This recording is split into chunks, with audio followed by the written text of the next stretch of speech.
Good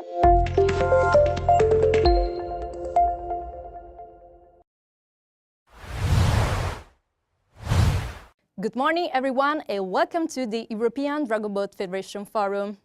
Here with me in studio, Mr. President Claudio Schirmi. Welcome to everybody. Thank you, Michela. And I'm glad to see that many people from European countries and from other continents are connected on our IDBF webinar on the YouTube channel. Today is the third IDBF Forum created by the European Dragonboat Federation and the Marketing Media Commission that I'm pleasant to chair, in collaboration with Emilia-Romagna Tourist Board and all our sponsors. So I would like to thank very much the Council, our speakers, and all of you for tuning in. So probably by now you will all know that today we will be talking about sport, not only in terms of competition or the organization of international events, but also about our sports activities that we will be able to offer you when all of this will be over. Of course, always looking at safety, confidence, and trust. Many of you have asked us when we will be able to host live events. And I think that we all wish that we could answer this question, but unfortunately, we cannot predict now. Anyway, thanks to our wonderful player, we will be able to suggest you how to get ready for the moment that we will be waiting for. The webinar will be available on IDBF YouTube channel, so feel free to share on your social media and send us your question. If you wish to ask us anything else today, feel free to use YouTube channel chat, or you may write to my colleague Julie Doyle, the IDBF Secretary General, who will collect all the questions. On Facebook, please use the comment section. Your opinions are very important for us, so please share with us. And if you would like to share with us also your Dragonboat experiences, please contact us at marketing.media@idbf.org. So let's get started of this IDBF Forum. And first of all, just tell me that we would like to be together in the wonderful Fidenza village, in Parma as scheduled, having the exclusive gala dinner and our ceremony, raising the first indoor Dragonboat Championship. But unfortunately, just like many other countries, we are again in lockdown or semi-lockdown or wherever you want to call it. We are all in the same boat, waiting to come out of this pandemic. And now I'm very honored and pleased to present a wonderful player of the Dragonboat Europe and worldwide, the IDBF President, Mr. Claudio Schirmi. Thank you very much, Michela. Guys and Sport Accord President Raffaele Chiulli, IMSA President Stefan Fox, IDBF President Mike Thomas, dear presidents of the IDBF National Federation, dear friends of the Dragonboat community of Europe and of the world, dear paddlers, dear friends. My warm welcome to the first ever fully virtual European Dragonboat Federation Forum. It is a great pleasure for me to know that not just the officials, but many paddlers can attend the third edition of the annual event of the IDBF Forum. The fact that this IDBF Forum is taking place virtually is itself a reflection of the unprecedented situation that all of us are confronted with because of the global coronavirus crisis. After we have been forced to cancel our Championship and Eurocup events, we didn't want to miss the IDBF Forum, and in a creative and effective way, we are here to discuss how Dragonboat can emerge stronger from the COVID-19 crisis. It was determined that this forum should take place, and we should be here with expertise for all of you to take away and help to boost the sport in your nation in a different way. Thank you to our IDBF sponsor First of all, the tourism department of region Emilia-Romagna and the Fidenza village. Together with our technical sponsor, Peixeng Boats, Tegisport Starting System, and Hornet Paddlers. Today we should have been in Parma, Fidenza, but we are here online for this pandemic. Today, by working together and sharing the experience of the speakers and our colleagues, we have a huge learning opportunity. I've seen all over the world the effort of our communities to engage followers and stakeholders through digital meetings and campaigns. However, physical activity is indispensable. You know as well as I do the many benefits of sport, not only physical, but also for mental health. The sport brings the people together. And Dragonboat teach how we can feel all as crew members of a dragon boat, paddling together to come out of the crisis.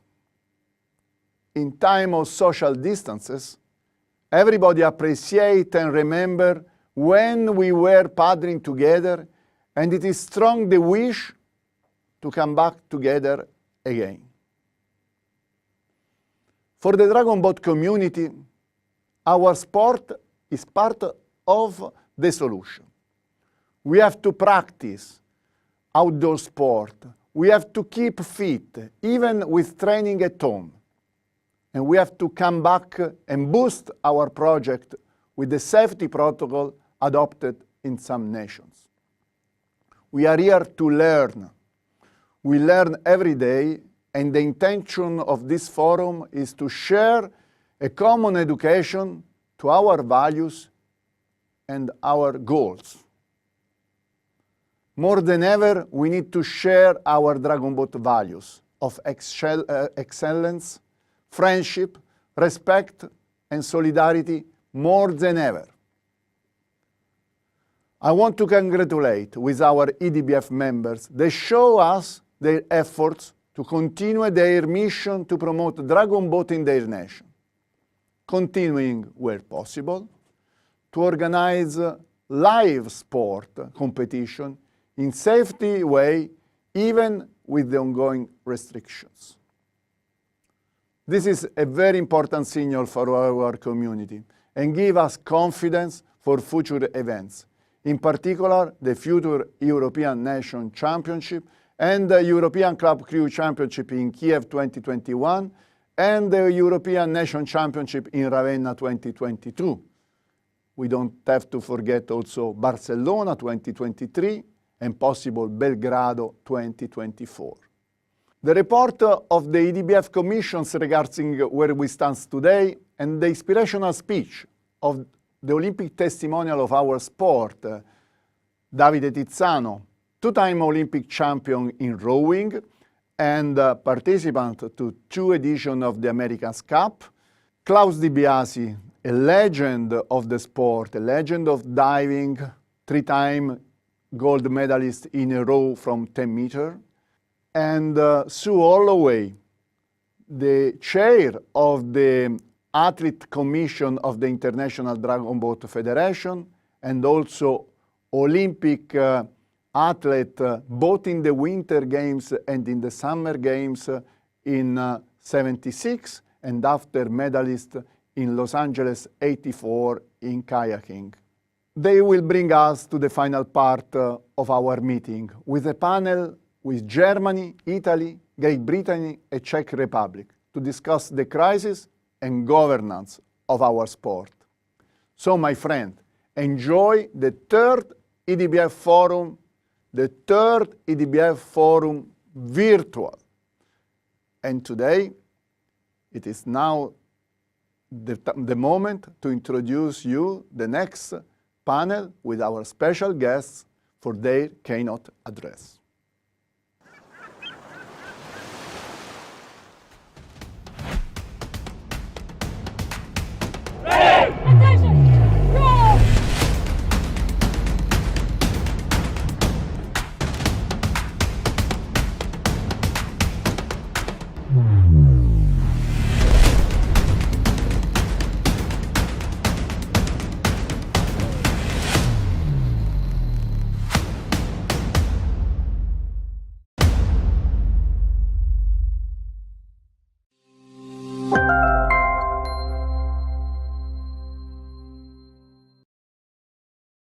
Here we are with the first speaker of our IDBF Forum 2020, President Raffaele Chiulli.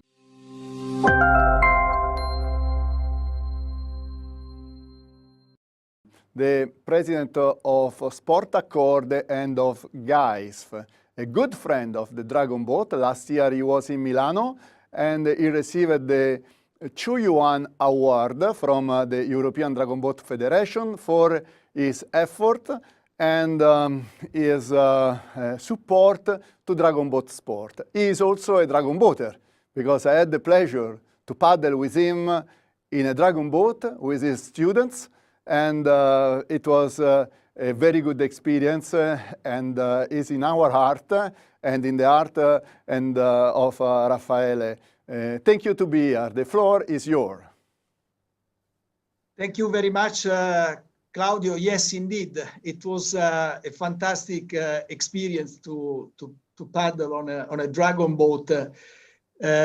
So dear friends and dear Claudio, first, let me thank you for the kind invitation and congratulations for having organized this remarkable IDBF digital forum that for me is a clear sign of the resilience, of the flexibility that your sport community has shown in the face of the pandemic. It is also a clear sign that you have adapted and that you have continued to deliver the best you could for your members, athletes, fans, and families. On behalf of the entire GAISF and Sport Accord family, I would like to share our concern and our best wishes for athletes, families, colleagues, and for everyone who has been affected by the global COVID-19 pandemic. Clearly, the international sport has suffered, and many events have been postponed while others have unfortunately been cancelled. We normally should have met many times this year at the Sport Accord Convention and the GAISF General Assembly in Beijing, or at the IDBF Forum in Lausanne, and so many other events on the calendar. But the fact that I have to address you and your colleagues on a virtual platform shows us the seriousness of the pandemic. I do hope that you are all in good health, and as GAISF and Sport Accord President, I feel honored to be part of the Dragon Boat family. I have to admit that the International Dragon Boat family is a proactive member of the Global Association of the International Sport Federation, governing dragon boating on a worldwide basis. I do hope that one day the IDBF can join the Irish family. And I have the highest respect for the work of the IDBF and this President Mike Thomas as a GAISF member, and also for the work that Claudio Schermi is doing with IDBF. So we should be all proud of not only of the remarkable challenges, but also of the remarkable achievement. We are all part of what I call a fantastic melting pot, where we bring together, since the last GAISF General Assembly, 128 international sport organization and sport federation from all over the world. Summer and Winter Olympic sport, IOC recognized or not yet IOC recognized international federation, and sport discipline. In short, for the major Olympic sport to the new emerging sport. And we equally support all our members and stakeholders, including Dragonboat, to achieve their goals. Moreover, as we have experienced together with our Dragonboat friends, Sport Accord Regional, and the IDBF Forum bring all our IFs together to learn from each other and from world-renowned experts. The IDBF Forum you have attended, Claudio, was a fantastic experience with so many concrete examples, best practices, and certainly experiences from all over the world. We have seen how the International Sport Federation can use COVID-19 pandemic not as a threat, but as an opportunity to explore new ideas and implement positive changes. During the forum, the International Olympic Committee President Thomas Bach and the World Health Organization Director General Mr. Ghebreyesus underline how ongoing close collaboration can help sport play a key role in the global recovery from COVID-19. We don't have to forget also what we do with our multi-sport games, where we create a platform for all the International Sport Federation to showcase their sport discipline on the world stage. For example, last year we launched the inaugural edition of the World Urban Games in Budapest, and this was a great success. We have seen that these events have the power to inspire the next generation and attract new fans. We as sport leaders are doing our utmost to protect the health, well-being, and safety of every single person involved. And certainly this remains our shared priority. The voices of our sport organizations, such as GUYS, IDBF, EDBF, and our athletes can help a lot in this particular moment. They can amplify vital messages. They can provide motivation and example that will make all the difference in encouraging people to restart their normal lives or new normal lives.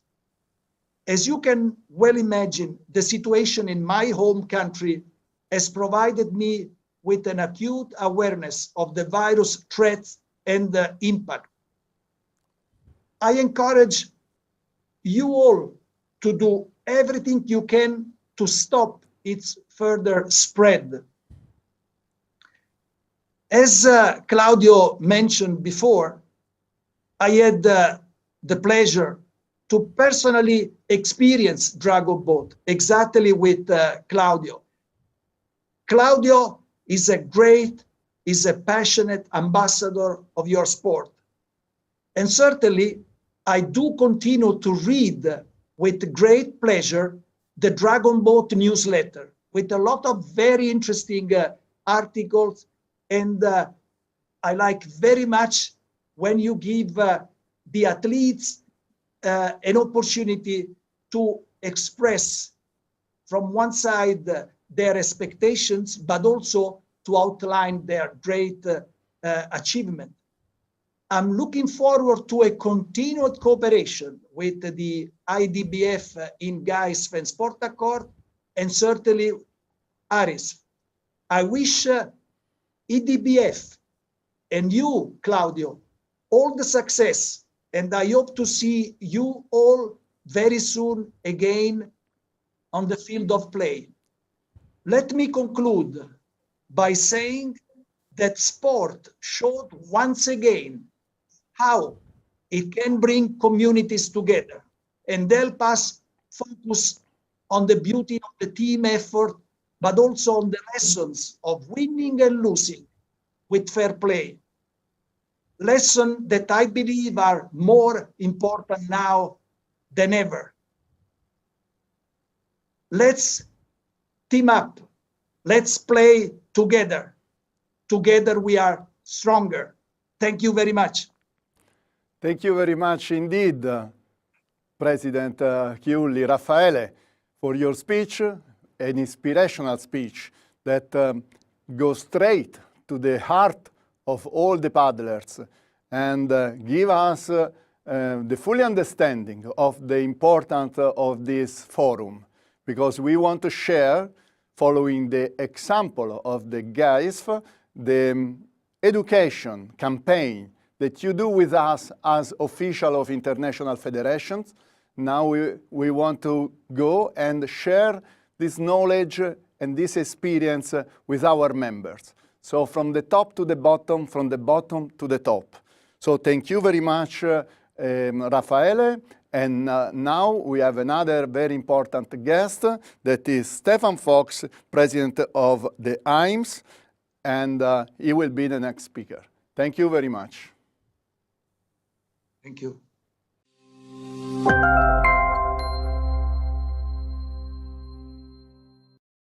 Sawadee Krap, my very close friend Raffaele Chiulli, President of Sport Accord and Kiev, our good friend Claudio Cermi, President of the European Dragonboat Federation. Ciao to all my Italian friends. The President of IDBF, Mike Thomas, the Honorary President and my IMSA Council member, Mike Haslam. A heartfelt welcome to all of you, the national federations and all the participants of this important European Dragonboat Federation Forum. I have to say, it is an honor for me to be invited here to be part of this important gathering. Speaking after Raffaele is always difficult and challenging. We cannot resist the Italian charm and the Italian way of life. How do you say in Italy? La vita è bella. But all jokes aside, we must thank our President Raffaele for steering the boat through these challenging waters. A big thank you from us, the IMSA family. Ladies and gentlemen, we are living in challenging times. We mourn many lives lost, and we all fear that so many more will follow. And we must stand in solidarity, in unity, to continue our unified call for unity and hope. I would like to congratulate again our good friend Claudio and the IDBF for this incredible workshop, forum and initiative. I very much believe that we must continue to be innovative, share our experience during this pandemic, and at the same time we must plan towards the new normal when we will beat this pandemic.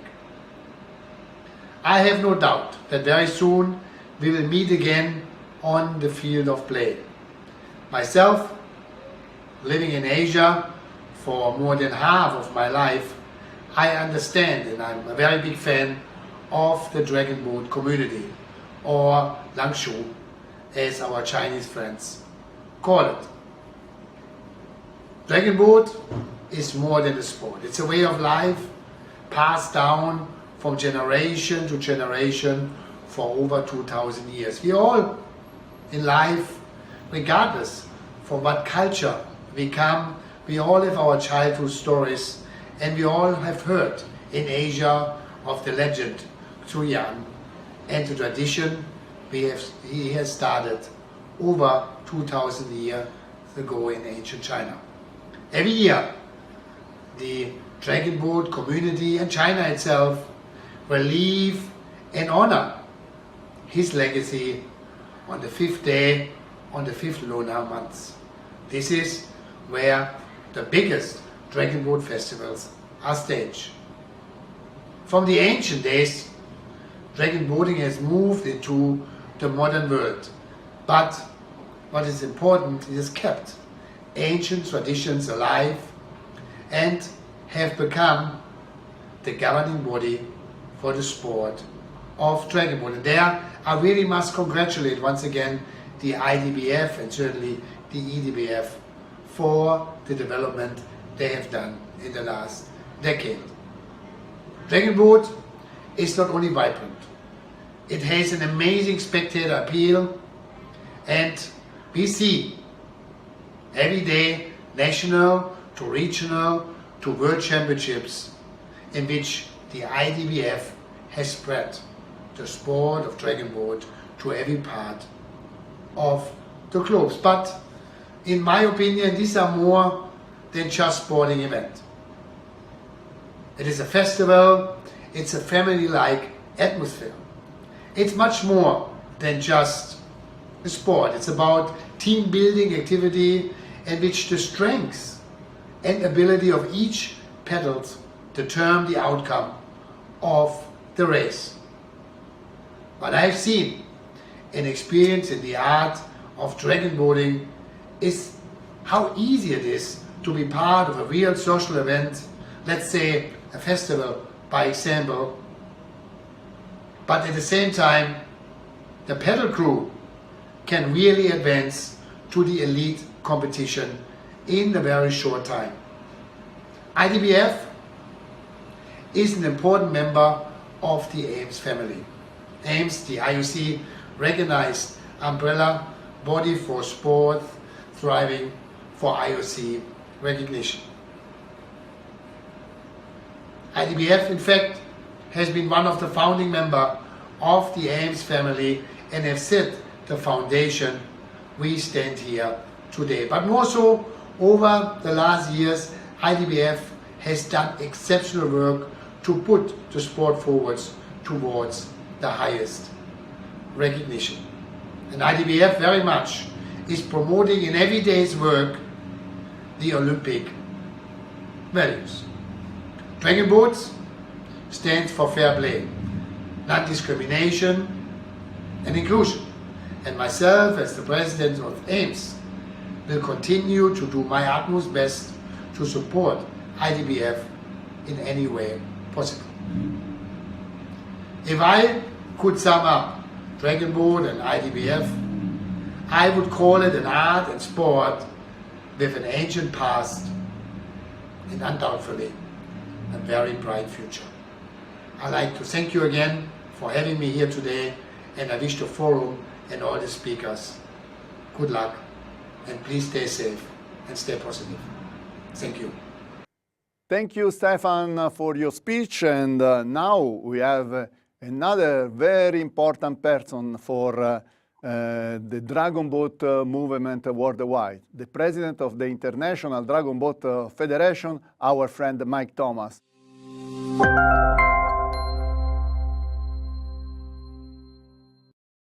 Welcome, Mike.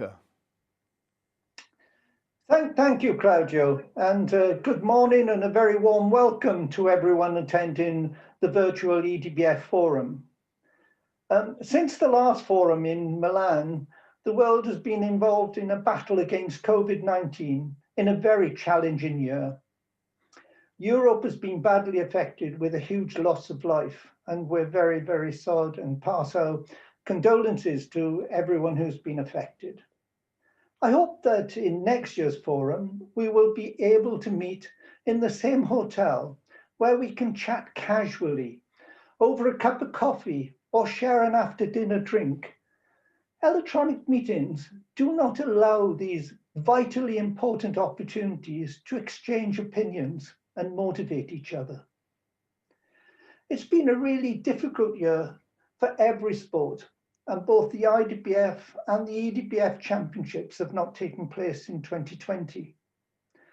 I've missed not going to races around the world and in the UK and meeting all my friends and colleagues in the dragon boat community. I miss meeting you very much. But it has been important to stay at home and help to fight the virus and play our part in trying to save lives.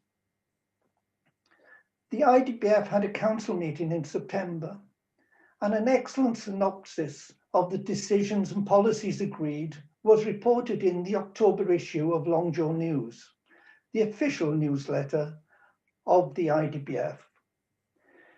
If you don't receive a copy of Longjaw News, then download it from the last issue from the IDBF website, where you can sign up to receive further copies.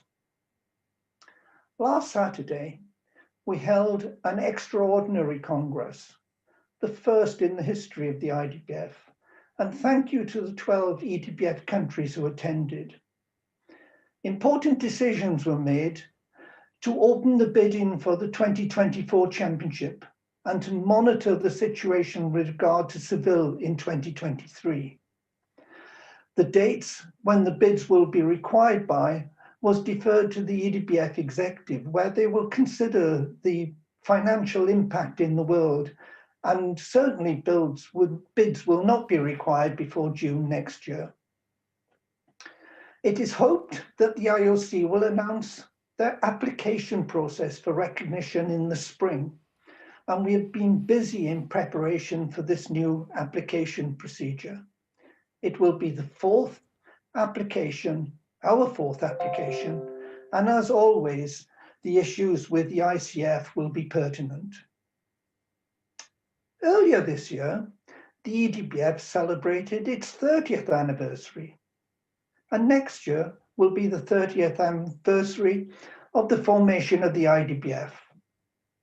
There are plans to celebrate with a photo competition, a book, and a Hall of Fame. The celebrations will conclude with a dinner in Hong Kong at the end of the championship in November. I hope to see you all in Hong Kong at the World Nations Championship. Let us hope and pray that vaccines become available early next year, and that we can collectively work together to beat the virus so that we can return to living normal lives and get back into our dragon boats. In concluding, I wish this forum every success, and thanks to Claudio for making it happen. It's the first time that we've had a virtual forum in the EDBF, and I hope it's successful and that you all have a good time at the forum. May I also take this opportunity of wishing you all a very Merry Christmas in the circumstances and a very happy and healthy New Year. Thank you, Claudio. Thank you very much, Mike. Thank you to stay with us, and it is very important for us to hear your words, and thank you for your wishes. Same to you and your family. Okay. So it is now the time of the founder of the European Dragon Boat Federation and the founder also of the International Dragon Boat Federation. The 5th May 1990, the founder president, today the honorary president, Mr. Mike Aslam,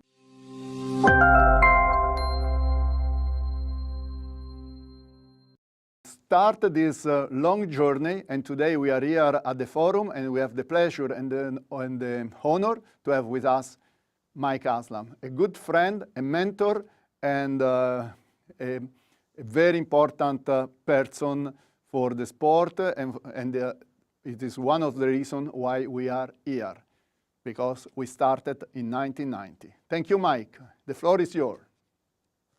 Thank you, Claudio. And it's good to be able to talk to everybody in this sort of new way for our federation. And maybe I'll come back to that a little bit later.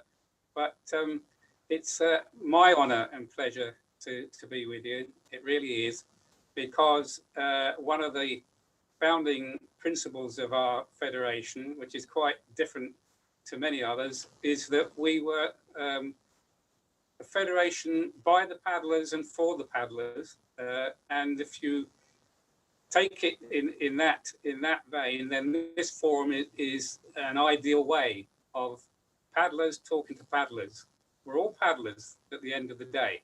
That's why we're involved with the sport, and it's good to talk. I was thinking the other day about this sort of situation, and you know, if you look at most of the, shall we say, established modern sports like football or rowing or canoeing or rugby, all of those, certainly the Olympic sports, came out of the Victorian era. And they were started by wealthy people that had nothing much to do because they didn't need to work hard for a living. And the working classes weren't involved. And they developed these sports from Victorian times to fill their leisure. As the Industrial Revolution went through and large city populations became the norm, and working conditions changed for the working population, then you started to see participants from, if you like, the lower tiers or lower classes. And that pattern was established, and almost all governing bodies that came from that period of time or that sport follow that pattern of people at the top really having the time and sometimes the wealth to do the sports, but they're not very much in contact with the actual athletes at the bottom, the participants. In the same way the Victorians that set up all these things weren't really in touch with the grassroots. They ran the sports to their rules and regulations. They're all clubs. And that pattern even applies to the IOC. If you look at the development of the Olympic Games, started from the top rather than from the bottom. When you come to dragon boating, we're the other way around, really. We started from the bottom. We started from people that were paddling, like myself, getting together and starting to form clubs and then national associations, and the EDBF and the IDBF all came from us, you and I, the paddlers. And that is how our federation is fundamentally different to most international federations. And that's why we're a family, more of a family, because from top to bottom, we're participants, active participants. We're not bureaucrats. We're not people that came into the sport to earn money or because they had money to buy into the sport, like you see in football clubs. We're there for each other, and that's very important to me. But looking forward, you know, coronavirus has made us think in different ways of how we communicate with each other, how we're going to train, how we're going to have meetings. And so all that's changed because we have modern technology to help us. So my question to myself and to you is, after coronavirus, when we get back to the so-called norm, how are we actually going to operate? Are we going to drop these new ideas that we've developed for training and meetings and go back to the old system? Or are we going to keep doing what we're doing now? Because now we're communicating with everybody at all levels very easily. That wasn't possible before. Certainly wasn't possible before Zoom and emails and all the rest of it. So, you know, let's look forward. We've all got a good past together. We've brought ourselves 30, 40 years next year for the IDBF to this point in time, when maybe we should just pause, look at how we've been doing things, look at what's available now in this modern 21st century, and think about how we're going to take things forward. You know, it's a whole new world. We've got esports developing, you know, a whole different thing. That's again coming from individuals rather than organizations. So, you know, the world's changing, and we should think about that and should make sure that we're at the front of any of these changes, and that we use modern technology and modern ideas for the best of our federation, for the best of our family, and keep in touch with each other. Whichever way we do, let's keep in touch with each other. And my second question to myself is, you know, once we're out of COVID, are people and spectators in particular going to want to travel large distances to events across the world, halfway across the world and back in, just for a competition? Is it that sport may become back to where it was originally, more localized with local competitions, and only the very best professionals, if you like, where football's concerned, go into the big events? And will spectators want to go? And to me, that's a challenge for our sport in particular, because there's so many in a boat and there's so many people that might want to travel. And of course, if half your crew doesn't want to travel, then you've got a problem. So we need to look at these things. To me, one of the ways is to develop our side of sport tourism, where you encourage people not just to go for the competition as themselves, but take their family with them, have a holiday, go touring. That's an attractive package to a city that wants to host the championships. Thought of 5,000 people plus their families coming to their city is a big draw, and it's a way maybe in the future for us to get more funding for our events. If you look at Toronto in 2006, that generated over 26 million Canadian dollars for the economy and for the area of Toronto and the province around it. That's a lot of money. We're capable of generating that by our presence traveling abroad.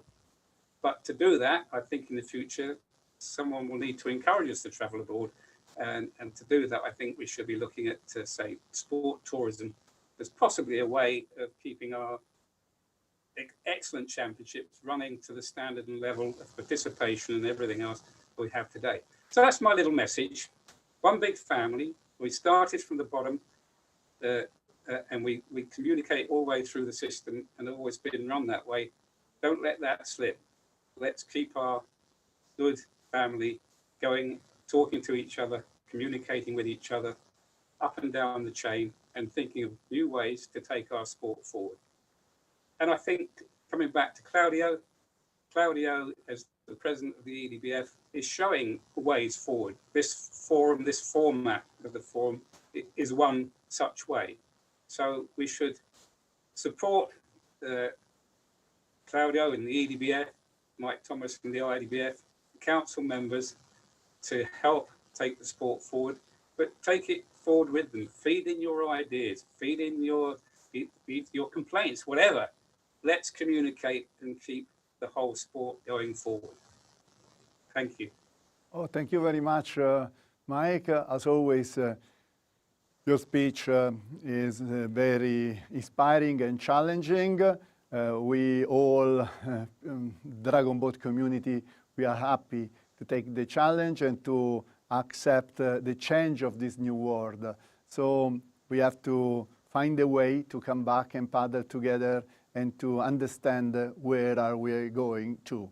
And this is one of the reasons of this EDBF Forum. So thank you very much for your speech. Thank you.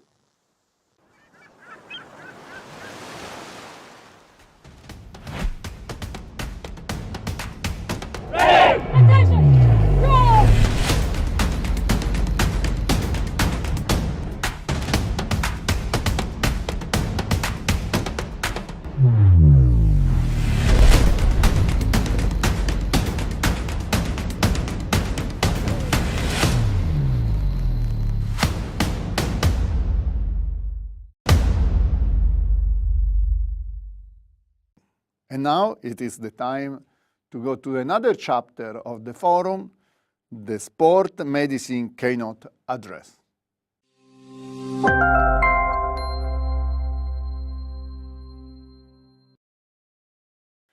I have the pleasure and an honor to introduce Professor Fabio Pigozzi.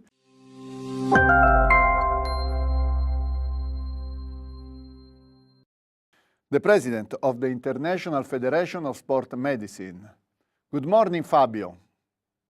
Mr. President of the European Dragon Boat Federation, Mr. Claudio Schermi, dear Claudio, authorities, members of the European Dragon Boat Federation, ladies and gentlemen. It's a great honor to have been given the opportunity to provide this address at the European Dragon Boat Federation Forum 2020 on a topic which I have already shared with other members of the GAZE family during the IS Forum 2020. How sport and society can emerge stronger from a global crisis. The word most associated with COVID-19 is unprecedented, but I must remind that very deadly pandemics have struck numerous times over the past 2,000 years. A number of these deadly pandemics had their origin in China, such as the medieval bubonic plague pandemic that began in 1331 and killed half the population of China. From China, the plague moved along trade routes to Europe, North Africa, and the Middle East. Between 1347 and 1351, this plague killed at least a third of the European population. Until recently, the Spanish flu of 1918 was largely forgotten, despite the fact that it killed 50 to 100 million, mainly young to middle-aged adults worldwide. After spreading throughout the world, that flu all but died away, evolving into a more benign variant of the flu that comes around every year. Other flu pandemics followed, the worst being the Hong Kong flu in 1968, where 1 million people died worldwide, including 100,000 in the United States, most older than 65. How many of us remember the Hong Kong flu? So this pandemic is not unprecedented in terms of the dark side of the virus and the destruction it is causing. An alarming side effect that has gone unnoticed is the worrying rise in physical inactivity around the world due to the enforced confinement that is making it even more difficult for many to adhere to the WHO recommendation on the minimal amount of physical activity. Let me remind you that prior to the COVID-19 pandemic, approximately 28% of all adults around the world were not meeting WHO recommendation for minimal weekly levels of physical activity. As we know, physical inactivity is one of the leading causes of non-communicable disease. The pandemic-related decrease of physical activity levels and the increase in sedentary behaviors is expected to increase chronic disease and associated all-cause mortality and further exacerbate chronic pathologies and age-related conditions like sarcopenia, frailty, functional and cognitive decline. There is an urgent need to manage such collateral damage to public health caused by this worldwide pandemic in order to prevent a cure, in this case enforced confinement, being worse than the disease. This is also the main topic of a paper we recently published in Sport Medicine Open entitled Collateral Health Issues Derived from COVID-19 Pandemic. To deal with this threat, we as International Federation of Sports Medicine are in the process of establishing a global alliance for promotion of physical activity, with the primary mission for all relevant organizations within the alliance to promote all actions, projects, research, publication, marketing strategies in a united approach with a common goal, but playing different roles corresponding to their special aims and tasks. What is unprecedented and positive during this pandemic time, however, is that science and medicine are moving at a speed that I have never seen before in my lifetime. The international collaboration of scientists working together to understand all the aspects of the virus, including the antibodies from those who have recovered from the illness to speed up the development of neutralizing antibodies and effective and safe vaccines. It is unprecedented also to see so many papers in top journals from scientists around the world collaborating. It is also so encouraging to see individuals from all areas of science working together on this common cause. Within countries and between countries, exciting collaboration between academic and commercial institutions and many other entities all coming together to solve the incredible challenges that come with COVID-19. The first fruits of this international collaboration are starting to emerge. They will help us get out of this pandemic sooner. One of the main differences between now and the previous pandemics, and also the main reasons we have moved so fast during this current pandemic, is the readily available new technologies, such as genetic sequencing technology that has enabled us to understand the virus and how it spreads. It will take some time to bring all this data together to understand the viral genome, the human genome, the data analytics, to come up with the best solution to come out of this pandemic quicker. However, these large collaborations around the world are starting and produce important answers. At the same time, those of us working in health also know that healthcare is incredibly inefficient as we practice a population-based medicine and not an individually centered medicine. So, the unique characteristic of each person is not taken into account. Many health guidelines are based on the wrong premise that we are all average people. As a result of this old paradigm, trillions of dollars are wasted annually around the world. But due to this concerted effort against the virus, the necessary tools are being developed faster, so we can move now from the population level to the individual, because now we have the right tools. So this pandemic is accelerating the paradigm shift and consequently the move to the more rational individual level. As a result, we can use these technologies to take back medicine, the trust, the time, the connection, compassion, as when I was first practicing medicine many years ago. Measures taken by governments to defeat COVID-19, such as policing of social distancing, rules through application monitoring people's behavior, self-testing at home, and collaboration amongst rival companies have made faster the development of a vaccine and search for effective treatments. This kind of digital surveillance will be able to guide intelligent testing, so there is no need to test millions of people every few weeks. You can expect to have your test result on your phone and with your QR code be allowed to go to work, as you can show you are negative or virus-free on that day. Testing will also get quicker, so one can get a result in under 5 minutes, like before entering a shopping center or sporting event. We'll come out of this pandemic faster because of these unprecedented technological developments. These developments and many other technologies can be used to enhance sport integrity. Anti-doping testing in sport has all but ceased due to the lockdown raising suspicion about doping opportunities. Creative thinking, such as in-home self-drug testing by the US anti-doping agency that requires the athlete to apply an auto sample in their arm to collect a blood sample, and the athlete is responsible for packaging and sending their samples to the anti-doping laboratory, is controversial. This evolution, aided by technology developed to help us cope with a pandemic, could advance anti-doping testing. The inspirational speech of the International Olympic Committee President Thomas Bach at the 5th WADA World Conference in Katowice, Poland, in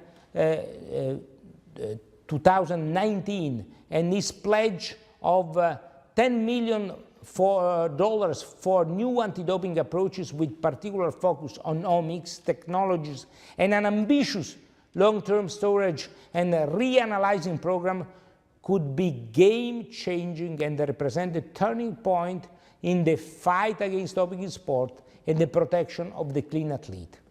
It may be more effective to combine such innovation with COVID-19 implemented new wearable technologies and other approaches such as artificial intelligence to determine the optimal time and athlete to test and to ensure more frequent testing, as well as the integrity of the sample collection with real-time assessment.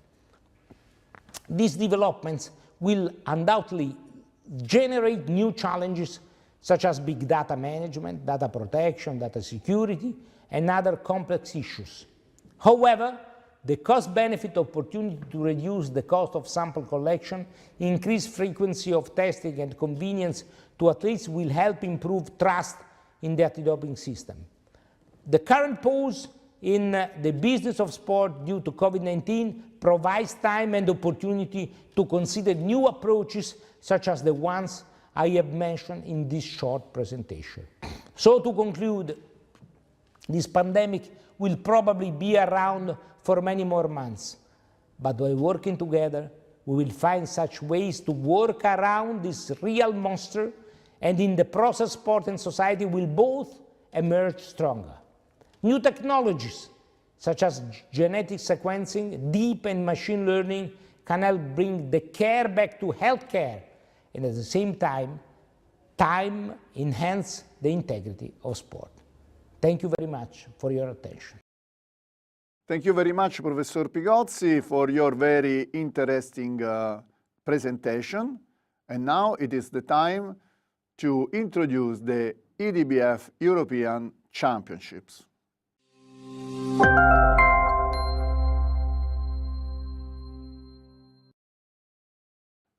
And now it is the time of our friends from Kiev for the presentation of the next European Nation Championship together with the European Club Crew Championship, Kiev 2021.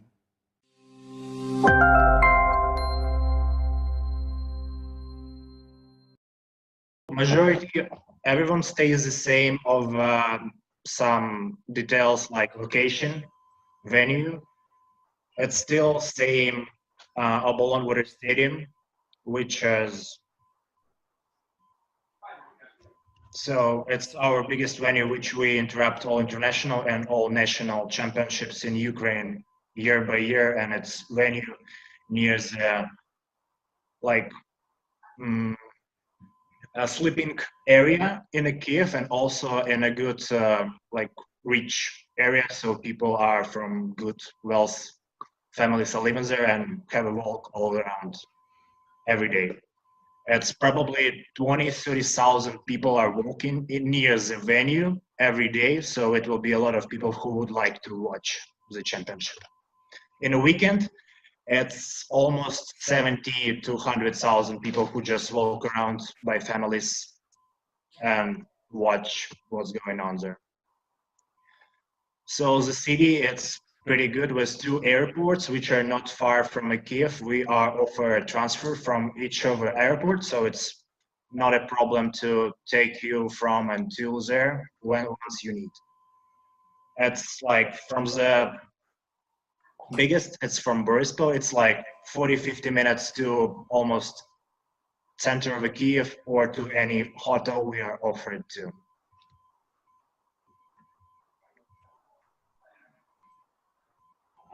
So it will be as venue plan to looks like. You may see it a bit changed from the last time we speak, because after some site inspection, we get a lot of consult work about it. And it's possible to expect a plan of how it will be looks like.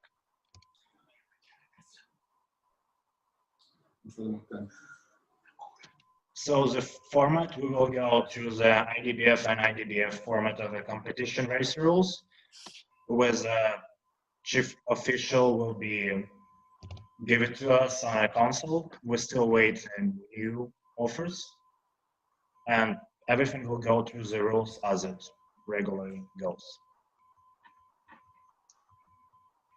So about the boats, we will use patient book boats, which we have sponsored contract with, as well as EDBF, and certification of IDBF by paddles, and also boats will be certificated by IDBF. Currently, we have 18 standard boats and 19 small boats, but we are able to buy more for a competition for next year.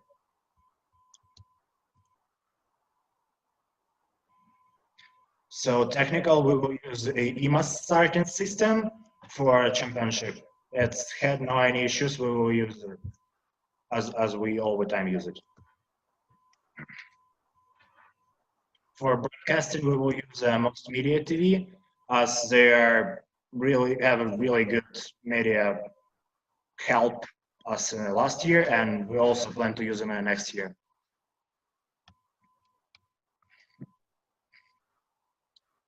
So it will be a special area for participant. For guests, it will be a big food court zone with a lot of shops and all of that.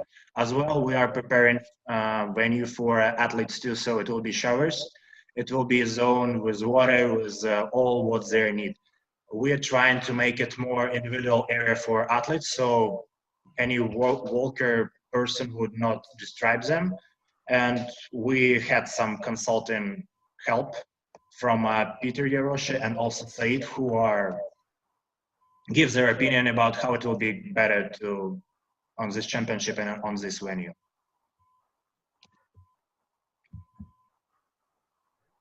So Ukrainian cuisine, you will find it everywhere, I believe. We also will provide it in every hotel. In some hotels, it will be also with a dinner. So you all the time could try it, and I hope you will like it. So accommodation, we are science.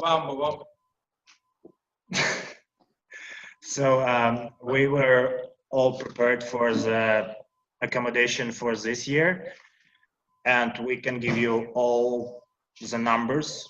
It's real numbers, what you can, how it would be if it would be in this week, actually. So we are staying in contact with all these hotels. Since pandemic, all these hotels are contacting us right now daily, and they want you to come. But we understand the championship will be only in the next year. As well, if you order hotel from organized committee, transfer from hotel to venue, it's on us in your price of a hotel. So you don't need to pay anything extra for transfer to hotel and back daily. If you would need some numbers after presentation, just let me know. I could send it to your email so you could all have this information on your site. As well, this is a transfer fee we expect from airport to hotels. As you can see, the bigger team, the cheaper it will be per person. So not big changes from a bulletin and prices we send it there.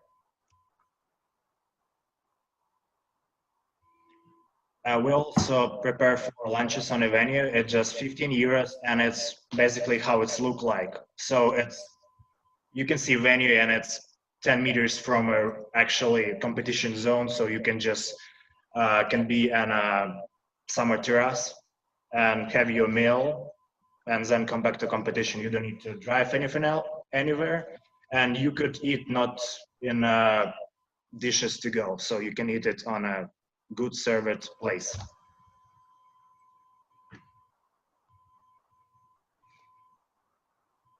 It's our biggest sponsors, what we have on this year. So it all were discussed, and we all have this budget for competition for this year. So it's 200,000 euros, what we had in the budget. Not include participants fee and entrance fee. So it's only money from sponsors. So we had a really good bank to make a competition really good and high quality without any problems. We already spent some money because we were ordering new boats and medals for championships. So we already have almost 7,000 medals for competition.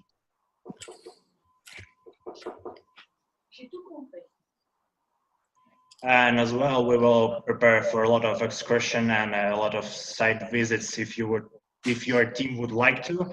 We have a big team of tours, so it will be not a problem. Just let us know. We will prepare it for you and any convenience in any your free day. So just let us know. So thank you for your attention. So Ravenna 2022.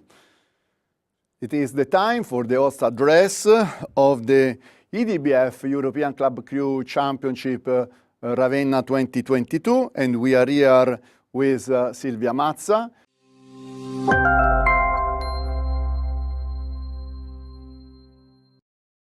Emilia-Romagna Tourist Board. Silvia, welcome. Thank you. Thank you so much, Claudio. I'm very happy to see you again, and good morning to everybody from Emilia-Romagna Region Tourist Board. I'm really happy and honored to represent Emilia-Romagna in this occasion.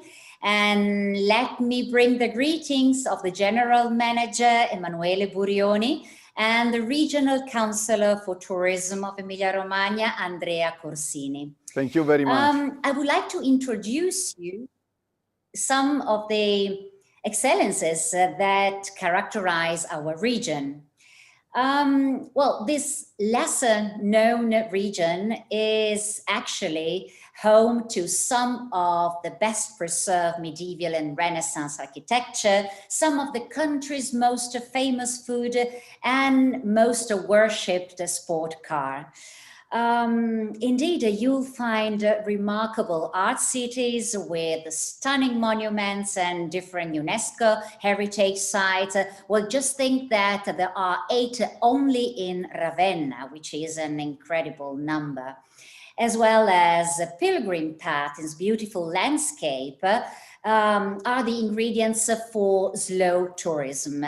But to this topic, I would like to mention Le Vie di Dante, the Dante's Trail between Tuscany and Romagna, and I would like to mention it because it is just named to Lonely Planet's 2021 Best in Travel list in the sustainability category. This award comes on the eve of a year celebrating the 700th anniversary of Dante's Alighieri death, which happened in Ravenna. Well, as I was saying, Emilia-Romagna offers a veritable gastronomic journey through all the products that represent the Italian culinary tradition.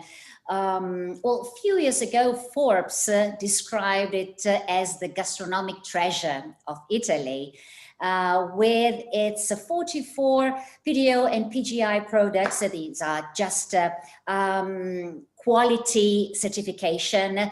Emilia-Romagna has the highest number of certified products in Italy and in the world. But with a deeper look to the food universe, you also will find 33 certified wine, 15 slow food procedure, 21 Michelin stars restaurant, but also a significant number of traditional taverns and inns, as well as appetizing street food. But to be honest, one of the flagship of our tourist office is definitely represented by the Motor Valley, this part of the region where the most desired automotive industries have their headquarters. I'm talking about brands like Ferrari, Lamborghini, Maserati, Pagani, and Ducati for motorcycle. There are 14 museums to be visited dedicated to these brands, 11 private collections of modern and vintage cars, factory tours, and 2 international racetracks that offers enthusiasts the chance to visit motoring place of pilgrimage. But coming to big sport events, despite this year's difficulties, after a hard lockdown in springtime and after a pretty good summer season, the region, Emilia-Romagna region, has managed to guarantee the holding of important events. And why this could happen? Well, precisely because of the awareness that sport tourism is one of the most successful and steadily growing segment of the tourism industry. Therefore, Emilia-Romagna region is strongly focused on the development of a new project called Sport in Valigia, Sport in Your Suitcase, which started last year. Well, the project allows to intercept the major sporting events with the aim on one side of promoting the Emilia-Romagna brand, and on the other hand, of increasing the tourist industry. So in order to do this, a kind of sport commission has been set up, headed by APT Servizi, which is the regional tourist board, which is building an integrated business model that can put together the skills and services of three fundamental players. Well, the public administration, talking about the regional governance for big investments, obviously, as well as the local municipalities. The world of sport, so sport association and federation, and the local world of tourism and economy. Well, with these premises, Emilia-Romagna region and the regional tourism office are committed to support the next European Dragon Boat Championship. So with all these premises, we are really happy to welcome after the last World Championship, to welcome the next European Championship. Let me tell you that the financial and services support from Emilia-Romagna region and the Emilia-Romagna Tourist Board will guarantee, as well as the organizing committee, will guarantee the covering of event expenses through public authorities, private sponsors, and registration fees. So, well, I think that these are all very good premises to host again the next championship. Let me also add that thanks to the long experience in the promotion of sport event, the Marketing and Press Office of Emilia-Romagna region will guarantee a coordinating support as well as a media coverage online and offline of national and international broadcast. Thank you. Talking about... Silvia. Sorry? Thank you very much for all these informations, and very important also something that you are going to do on the racing course. Oh, definitely. Yes, absolutely, definitely. You all know the racing course as you've been there for the World Championship. It is a huge racing course, very well organized, but actually what is important for you to know that we are in contact with the Teji Sport Company in order to improve and upgrade the racing course with electronic starting system. Wow. In order to with a huge investment, let me tell you, in order really to give you a racing course definitely upgraded and well, for you to be proud to race in this racing course of Standiana in Ravenna. And we hope that it could represent a key point, a starting point for next championship for Dragon Boat or for any water sport that needs this kind of system. I'm pleased to inform you that a few days ago, last Saturday, 1 week ago, the International Dragon Boat Extraordinary Congress reopened the bids for 2023 and for 2024 for the World Championship. So maybe Ravenna can compete also. This is very good news. I'm glad to hear that. And well, basically with this kind of investment, as I was saying, we really hope that the next European Championship could be only a starting point for future next championship to be held in Standiana in Ravenna. We really hope that the partnership we will have with IDBF, with the European Dragon Boat Federation, as well as the Italian Dragon Boat Federation, could be even stronger in the future. And well, we are definitely ready to welcome the next championship. So we will be there for the next bid. Just tell us what we have to do, and we'll try our best to convince you to welcome you again for the next championship. Thank you. In a few minutes, we will have here the president of the Italian Dragonboat Federation, Antonio De Lucia, in this case as a chairholder of a Sport Medicine, Psychology and Science Commission, but he knows that his enthusiasm for the way how is developing the collaboration between us and Emilia-Romagna region. Emilia-Romagna region, may I take the opportunity to say thank you again, that thanks to you that are the main sponsor and support this online IDBF Forum, for the first time completely digital, and without your help that wouldn't be possible. So thank you very much to you and to the other sponsors that support us for these events that put together all the Dragon Boat community of Europe. Thank you very much, Silvia. Thank you.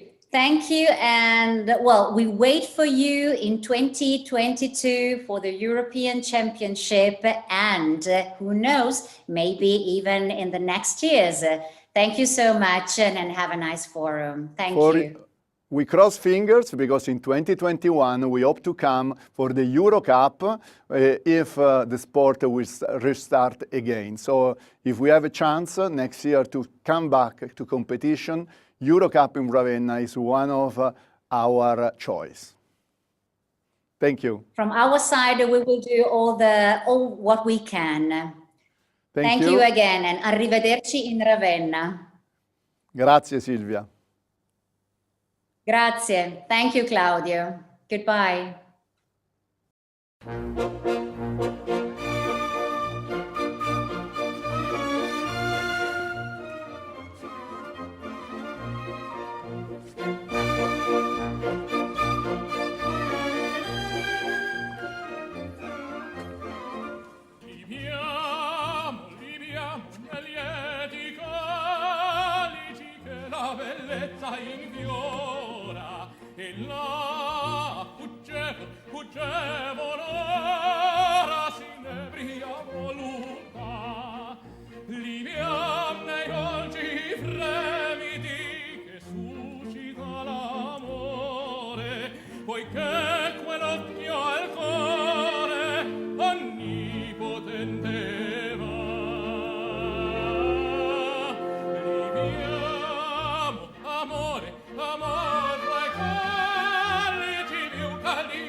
So and now we have another corner of our forum with a guest that is with us from Cyprus.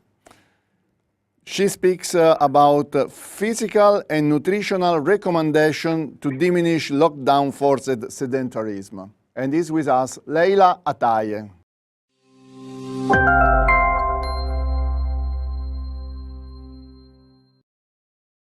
Ciao Leila. So, how are you? It's sunny in. Hello, everybody. It is sunny in Cyprus. Yeah, I'm talking. Okay, please. Yeah, I'm talking from sunny Cyprus, 22 degrees. Okay, good. You're lucky you are. Okay, let's move forward with the presentation. Hi, everyone.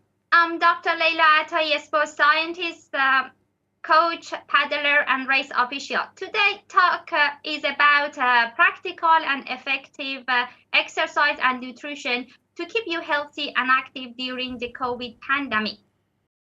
Well, as a result of this restriction, most of us are staying at home. We can't go out and do sport activities. So we might get bored, we might get anxious or stressful due to all these bad news around. So that's why we might eat more. So altogether, we now less active as before. So question is, what does inactivity do to the human body? The most obvious effect of inactive life is muscle loss. A study showed body lose 15% of muscle mass after 30 days inactivity. A study also showed more than 2 weeks inactivity can increase the risk of diabetes, and 4 weeks can increase the risk of cardiovascular disease. It also reduce the metabolism rate and altogether cause obesity and speeding up the aging. So this is a problem. Killer couch. Longer you sit, quicker you die. So please avoid it. The American College of Sport Medicine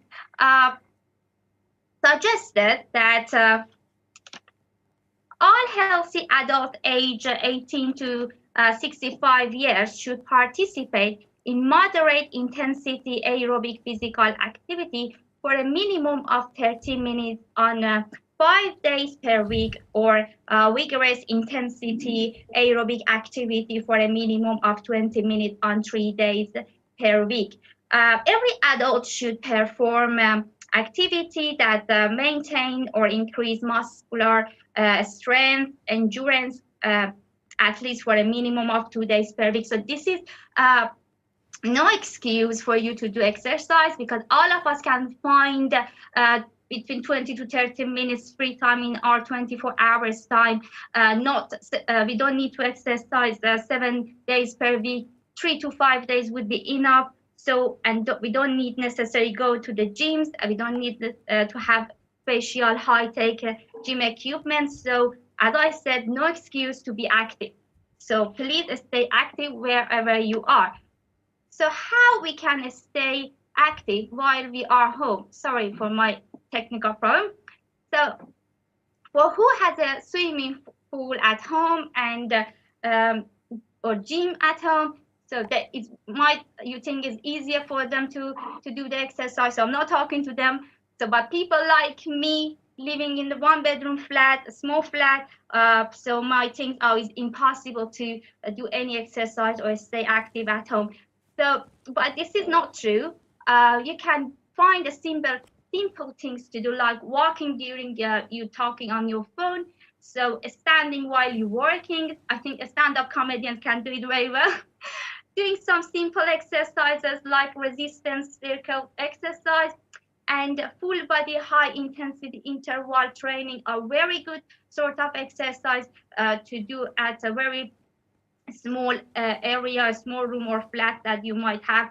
So all you need 1 meter room, or might need a mat and a good neighbor downstairs to cope with your jumping up and down, but that's okay. You even can do some exercise, not necessarily require lots of jumping.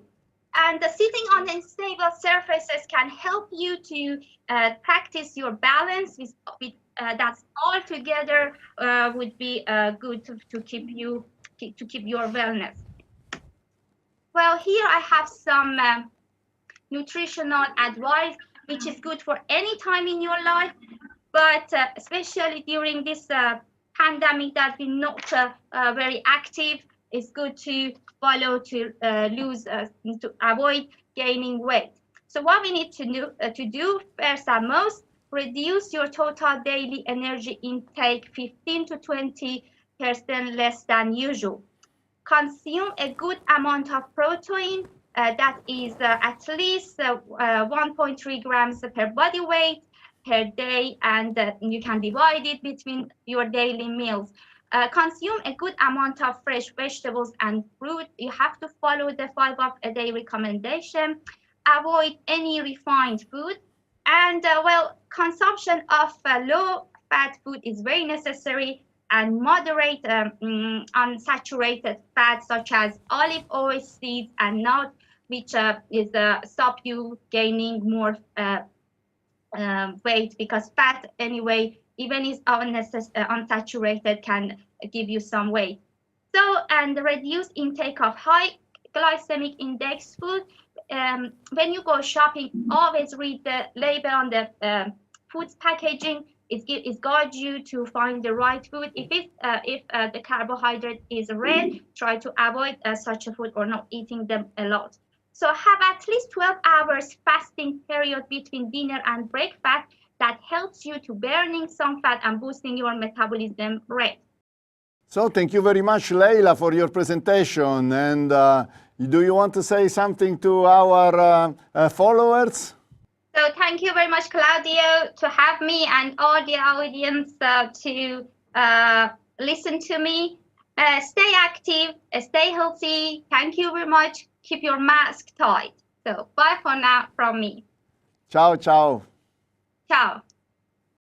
Thank you, Leila, for your presentation. And now is the time of another part of our meeting, the IDBF Commission's report. They will speak about the crisis management and where do we stand today.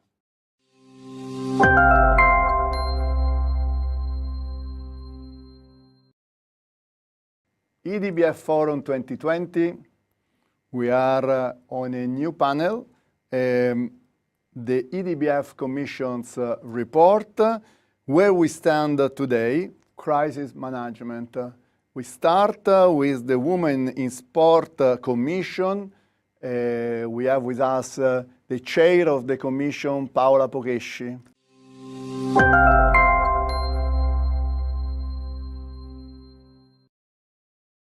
Hi, Claudio. Nice to be here. How are you? Fine, thanks.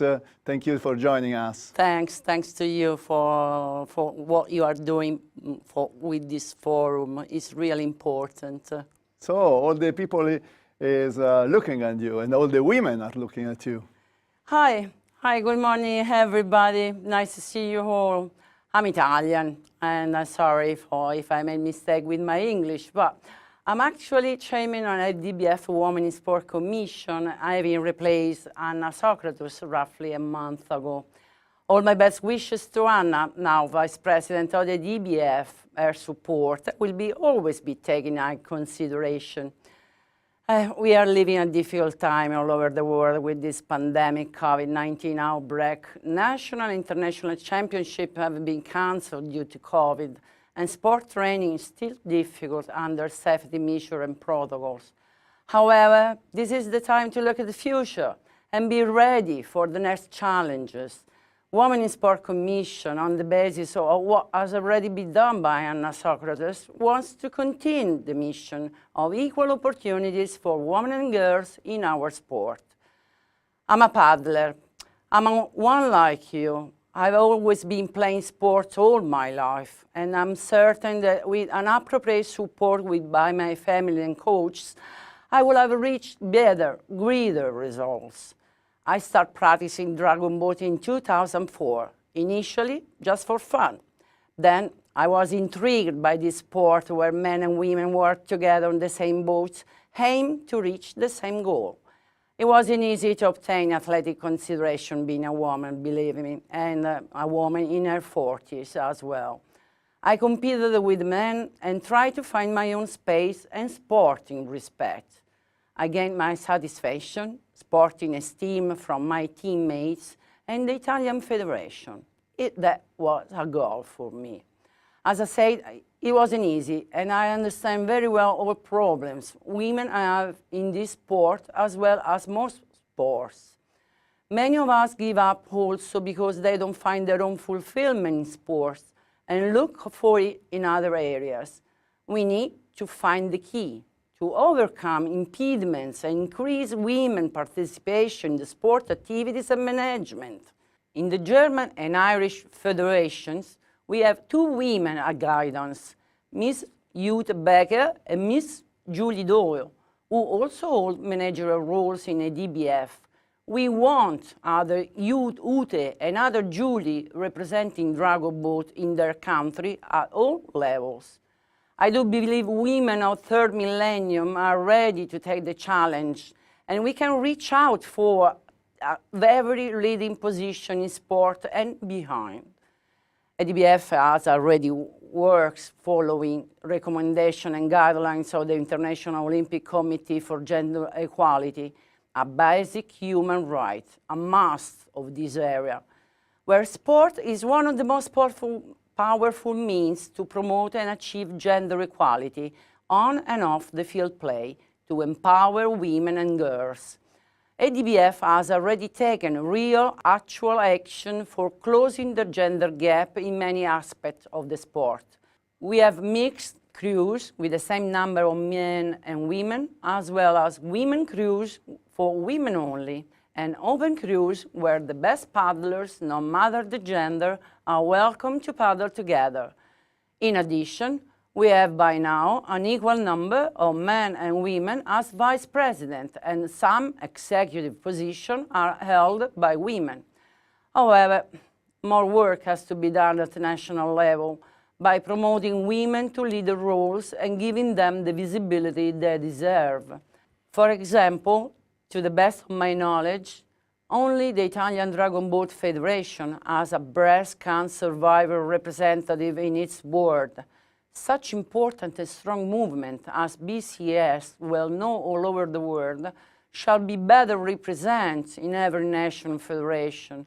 BCS shall have a speaker taken into consideration.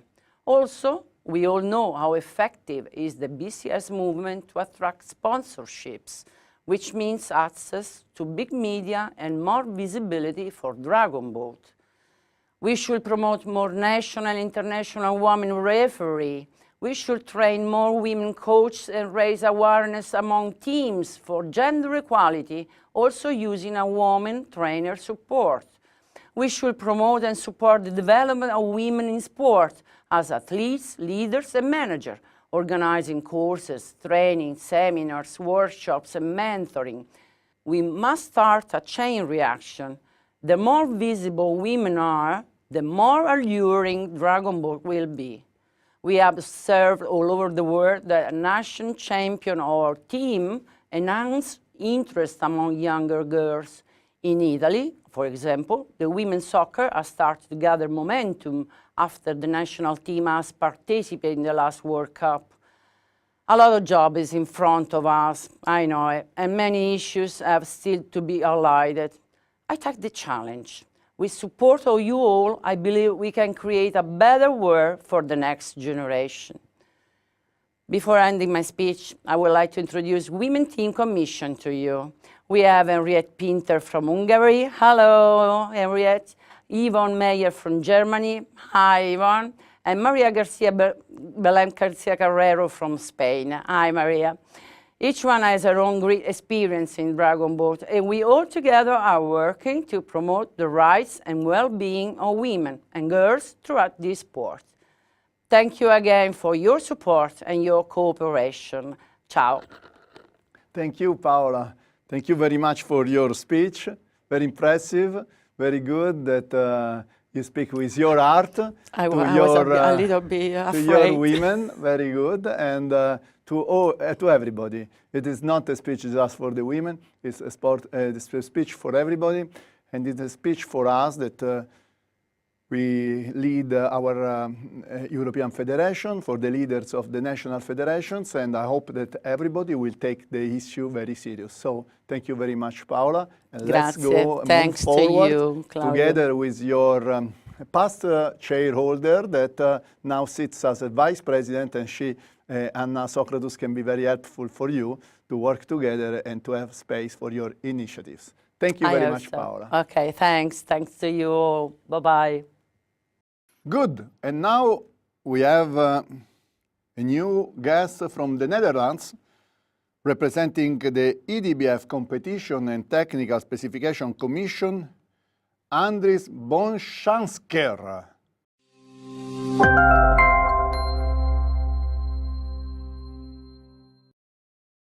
My friend and always chief official, we all know him very well. Thank you to join us, Andries.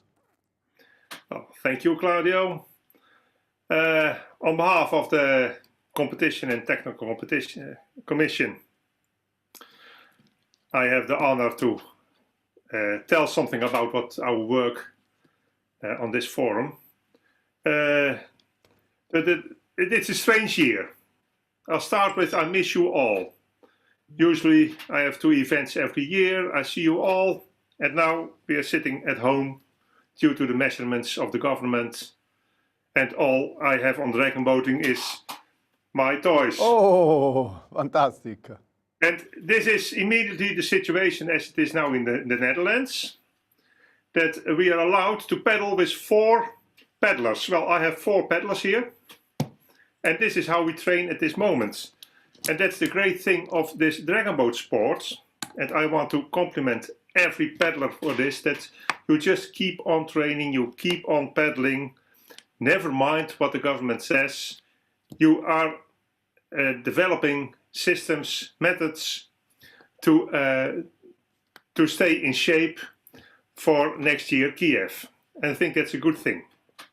Don't forget the sport, and don't forget that the dragon boat sport is absolutely the most ultimate team sport in the world. There's no other sport you can find where you have to do the job exactly at the same time, in the same way.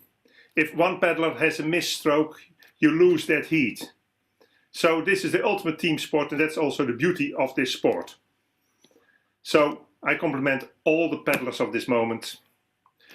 What do we as Competition and Technical Commission, what we do is support organizers, support you as paddlers in developing the sport, but also in making sure that you as the athletes are in the center of every organization.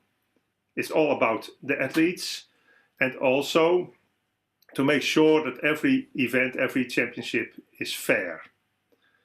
As Commission, that's why we visit, we do site inspections before events are organized. We discuss things with the organizers, we help them out with technical issues, we help them out with race programs, etc., etc. All these things we do, and you won't see us doing it because we do it in silence, as a good commission should do, because the most important people in this sport are the paddlers, are the teams, because without you, we as officials have nothing to do. And so it is this year. We have nothing to do. All we can do is review some amendments from EDBF to the IDBF rules and regulations, but they are okay, they are fine. We're glad we have the Paradragons now on board. It's all great to see, but it's quite a very quiet year for us. And also for Claudio, I think. Yes, but we are trying to take the time to make some education and to involve the paddlers in the future, because we have to look at the future. Exactly, and that's what we are looking at this moment. How can we support you as paddlers in the future when we start up all the championships again? There are many issues, not only rules and regulations, but also an issue like, for example, the Brexit. Will there be any difficulties for teams from GB coming over to the European mainland to go to championships? Can we support in that? What we are trying to find out is, will there be a problem? If there's no problem, that's fine. But still, it's a lot of paperwork, I must say. But in that way, we look to the future, and we sincerely hope that in 2021 there will be less COVID-19, because it will never go away. Just like SARS and MERS, there will be less COVID-19, but I sincerely hope that in 2021 we will be meeting again in Kiev, and as Commission we hope that we have things then prepared, have tackled all problems as like Brexit, but also problems like vaccination programs, etc., etc. And we hope that we have a fine championship in 2021. We hope too, of course, and before there was a presentation of our friend from Kiev, a presentation for Ravenna 2022, and I'm very confident and optimistic, because we have to be optimistic, and we have to work to provide a great championship next year, to come back again with the Euro Cup program, and to have the Forum 2021 live, and to go to Hong Kong to enjoy the 30th anniversary of the International Dragon Boat Federation. So it is very important, and with you I also take the opportunity to say thank you to all the race officials, because you are a member of the Commission, but you are also a precious race official, my chief official in my 2 championships as a president, but your team, your friends, your the IDBF race officials that officiate here in Europe are really excellent. Thank you to all of them. Mille grazie. Thank you for your speech, and hope to see you soon in person. I hope so. Ciao, Andries. See you. Ciao. And after Andries from the Netherlands, we are back here in Rome in the studio with Michela Scacchetti, the chair of the Marketing and Media Commission of the European Dragon Boat Federation.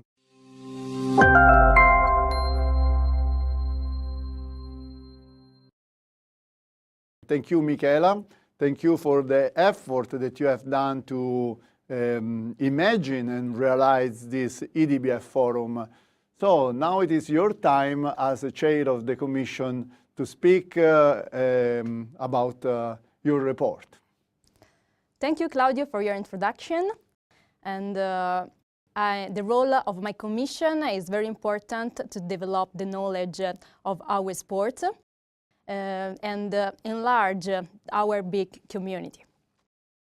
And last year, we started a growth of path and sharing our ideas.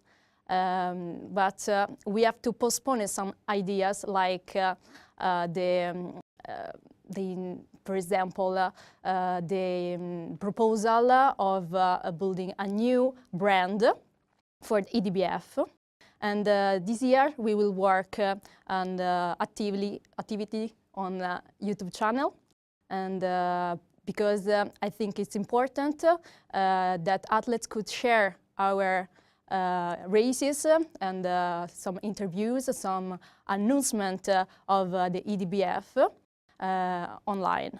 And the other thing that I want to introduce today, it's just a preview of our magazine. We will start a new journey with you, because you will be the focus, the center of our magazine. And the important, as you can see, that on the top of the magazine is written that it's a magazine made for you that talks about you. So you will find many headings about the events, about something that is related to our sport, like workouts, like many articles about the athletes. It's important that you share with us your emotion, your experiences. For example, here we have read on a series that if you read the article, you can meet him, because it's an opportunity to meet an athlete, a coach, and a person. And he shared with us his workout for prepare you to the race. And another thing that it's important to appreciate and the value of our celebrity, our champion, but in every discipline. This is the case of Klaus. You can find the article on Klaus, and here you will appreciate his passion that as a key of his determination that he bring him to the highest stage.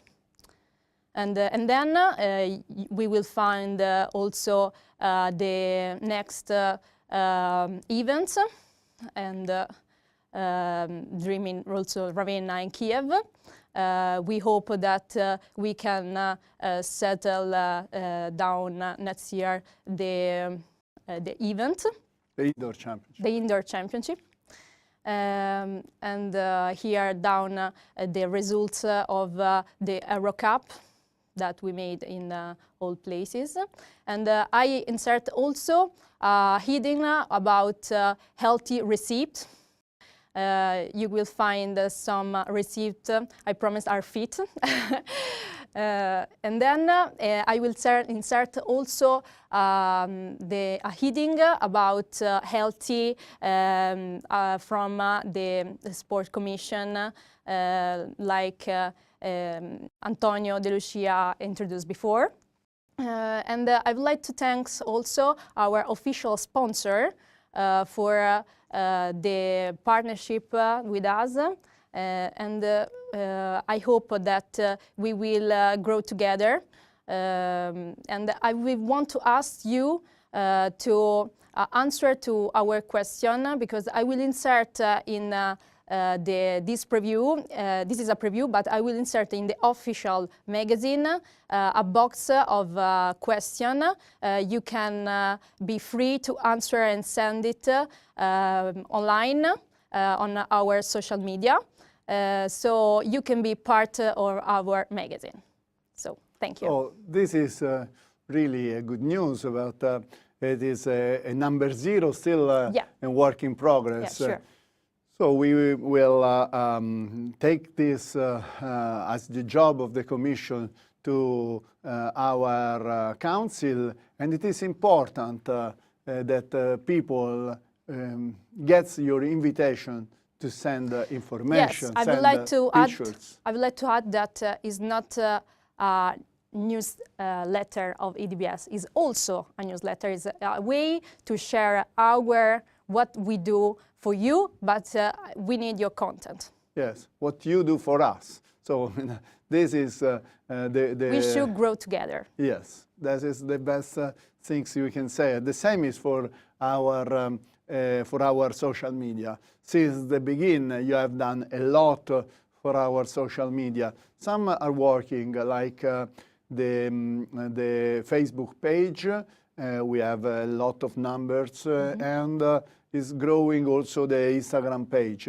Twitter is a little bit less, but and now we are going to launch the YouTube. This event will go on the YouTube for your initiative. Thank you, Michela. But we need the initiative also of our members. So, Michela, thank you very much for your presentation. Thank you too. And let's move forward. And I hope that one day all the presentation that you have done in these years, starting from the sponsorship program, starting from merchandising ideas, now an online magazine, everything you have done for the forum, and it is something that I hope that will develop. We need you to develop these ideas. Yeah. Thank you, Michela, for your ideas, and I feel responsible for all of you to carry on these ideas that will give a lot of visibility to our sport. Thank you, Michela. Thank you too. And now we have an important friend from Ukraine, another young, another representative of the new generation of our IDBF officials, and is Alexei Morgun, that is the chairholder of the Youth Commission.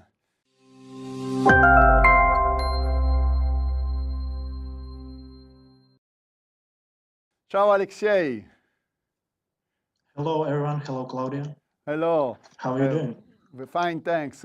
And we are taking, we are going on with the IDBF Forum, and we are very happy that you join us, because we have to speak about new generation. We have to speak about young, new paddlers. This is what we want, and what we want to hear the voice of a new generation representative. So the floor is yours. Thank you very much indeed. So hello everyone. As you know, I'm a new chair of head of the Youth Commission in a European Dragonboat Federation. As everyone know, we are trying to develop a new age of young people in a European Federation.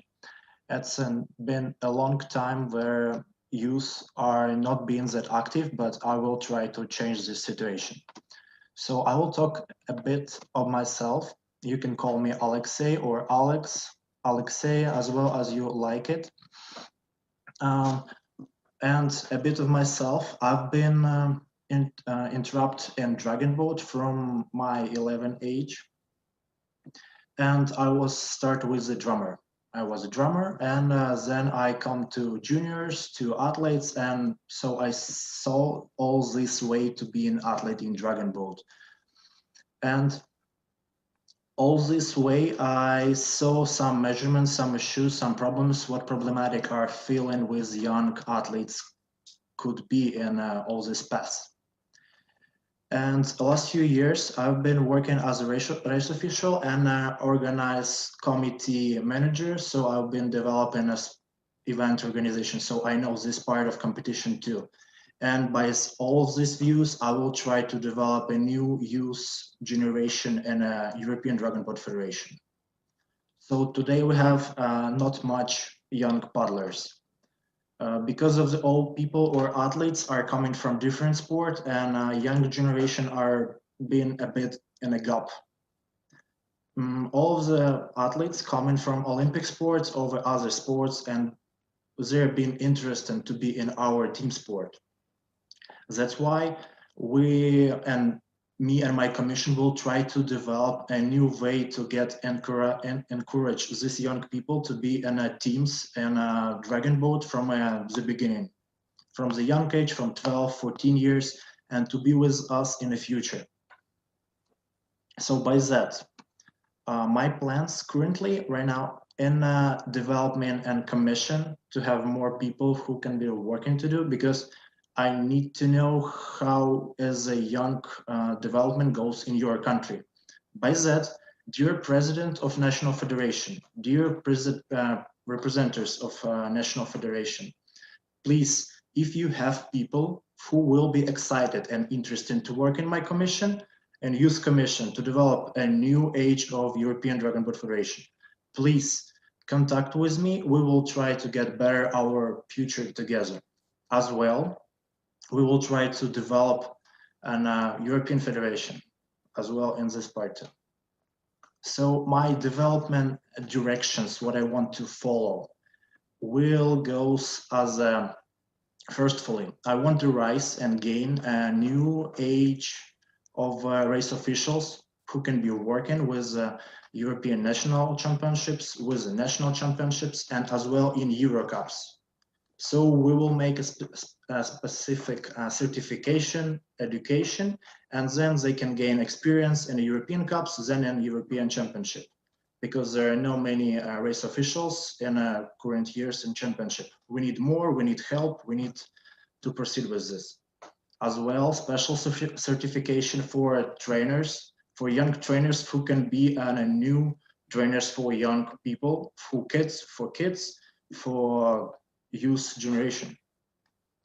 And not right now, but in the next few years, I hope, and I will try to develop it, I want to conduct a separate youth European Dragon Boat Championship where it will be only youth and juniors, and they will have their own championship by itself.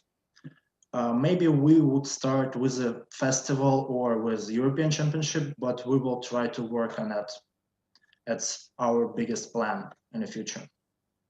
As well, main development idea is to increase the number of athletes, the number of young junior clubs in participation of their teams in our championships, in our festivals, in our Euro Cups.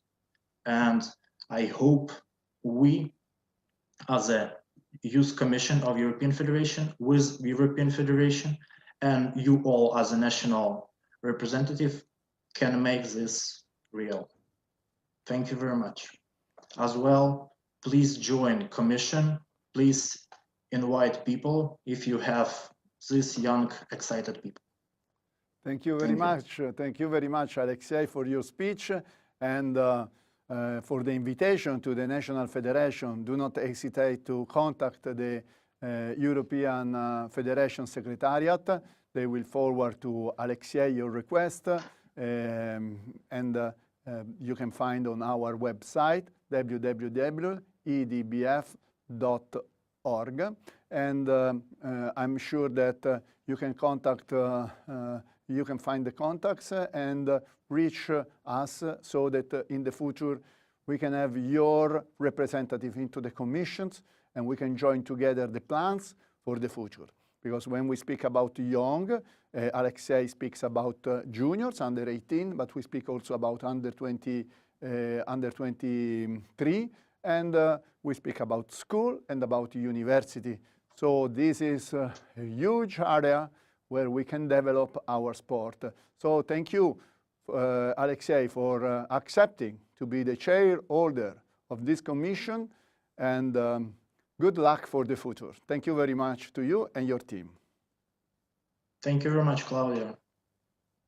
And after Alexei Morgun for the Youth Commission, now is the time for a good friend of the European Dragon Boat Federation, the president of the Italian Dragon Boat Federation, but here is as chair of Sports, Medicine, Psychology and Science Commission, Antonio De Lucia.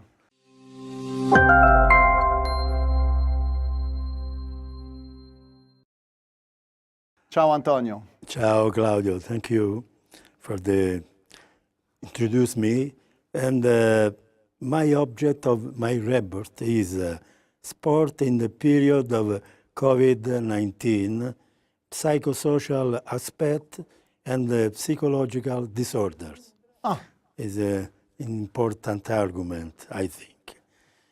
This year was characterized by the effect of a pandemic and the lockdown on all social, work and the human relationship activities. If it is often thought that the effect of social isolation causes greater difficulties than the fear of contagion from COVID-19. In general, the consequences from a psychological and behavioral point of view show a significant increase in anxiety and depressive disorders, sleep disorders, eating disorder, etc. All this could not fail to interest the sports world at various levels, from amateur sport to high-level competitive sports. There are many opinions on the vulnerability to COVID-19. Of those we practice sport on a regular basis, different from those who live a sedentary life that can be worsened by the concomitants with other disabling disease. In fact, sporting and motor activity in general constitute a valid primary and secondary prevention tools, preventing metabolic disorders related in particular to cardiocirculatory and respiratory system, stimulating the immune system, etc. Vulnerability is not only physical, but also is closely linked to the psychological, according to the concept of psychomatic unit of the human individual. Changing habits, blocking physical activity means changing a balance between charge and discharge on both the physical and mental and nervous levels, with sometimes very negative consequences. From a psychological point of view, the central elements are fear and isolation, which at various levels takes different form that can cause, in the worst case, even a psychomotor block. In the case of athletes, there was a loss of motivation, also linked to the loss of goals, with a consequent decrease in concentration on the task, in the self-esteem, and the feeling of self-efficacy, which also affect the category of coaches and the sport managers. In team sport, such as Dragonboat, the situation become ever more complicated, being considered a contact sport subject to the rules of social distancing. In some way, the spirit of team cohesion at the base of our sport is affected, so people can orient themselves toward the individual sport or even abandonment, part due to the economic effect of the pandemic. Being together is linked to the fear of contagion and to the distrust of the others. In this sense, measure has been taken to reduce the risk through the spacing on the boat and the use of individual protection such as mask and a visor. Last but not least, online contacts between team members and the coaches are important for maintaining continuity between community elements at the club, region, and the national level. Between the first and the second waves of a pandemic, there was a period of apparent risk reduction, but which later is turned out to be very negative due to the decrease in prevention measures. In cases like this, characterized by such heavy scenarios, we must think about the post-traumatic effect of stress that can persist after the end of the pandemic period. It will therefore be important to plan a resumption of activities aimed at rebuilding that climate of trust, mutual support, and sharing from psychological and behavioral point of view, giving an answer to the needs to live in contact with others. As a president of Italian Society of Sport Psychology, I started a research on the psychological impact of COVID-19 and isolation, still in progress, in various individual and team sport, and among these also Dragonboat. I would like to propose, with the collaboration of the different countries affiliated to the IDBF, to start a similar research using the same evaluation tool that we could send as a medical, scientific, and psychological commission. Thank you for attention. Thank you, Antonio. And thank you for your efforts because today you had a control to your eyes, and yes. So you join us, and you didn't miss the forum, and you attend as a speaker. So we have to say a double thank to you, and it was a great explanation today because you spoke about the psychological effect. Yes. Today we had Professor Pigozzi, the sport medicine, and with your help, speaking about psychology today, we have all the field of safety and healthy, not only in the physics, but also in the mental part. Thank you very much, Antonio. Thank you, Claudio.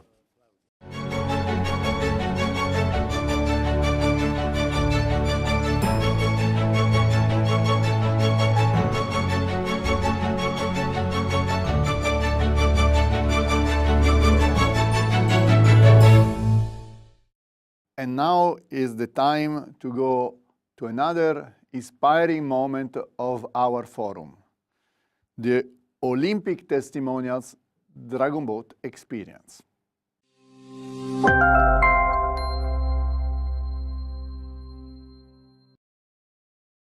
And now it is the time for us to have an Olympic testimonial for Dragonboat. It's Davide Tiziano.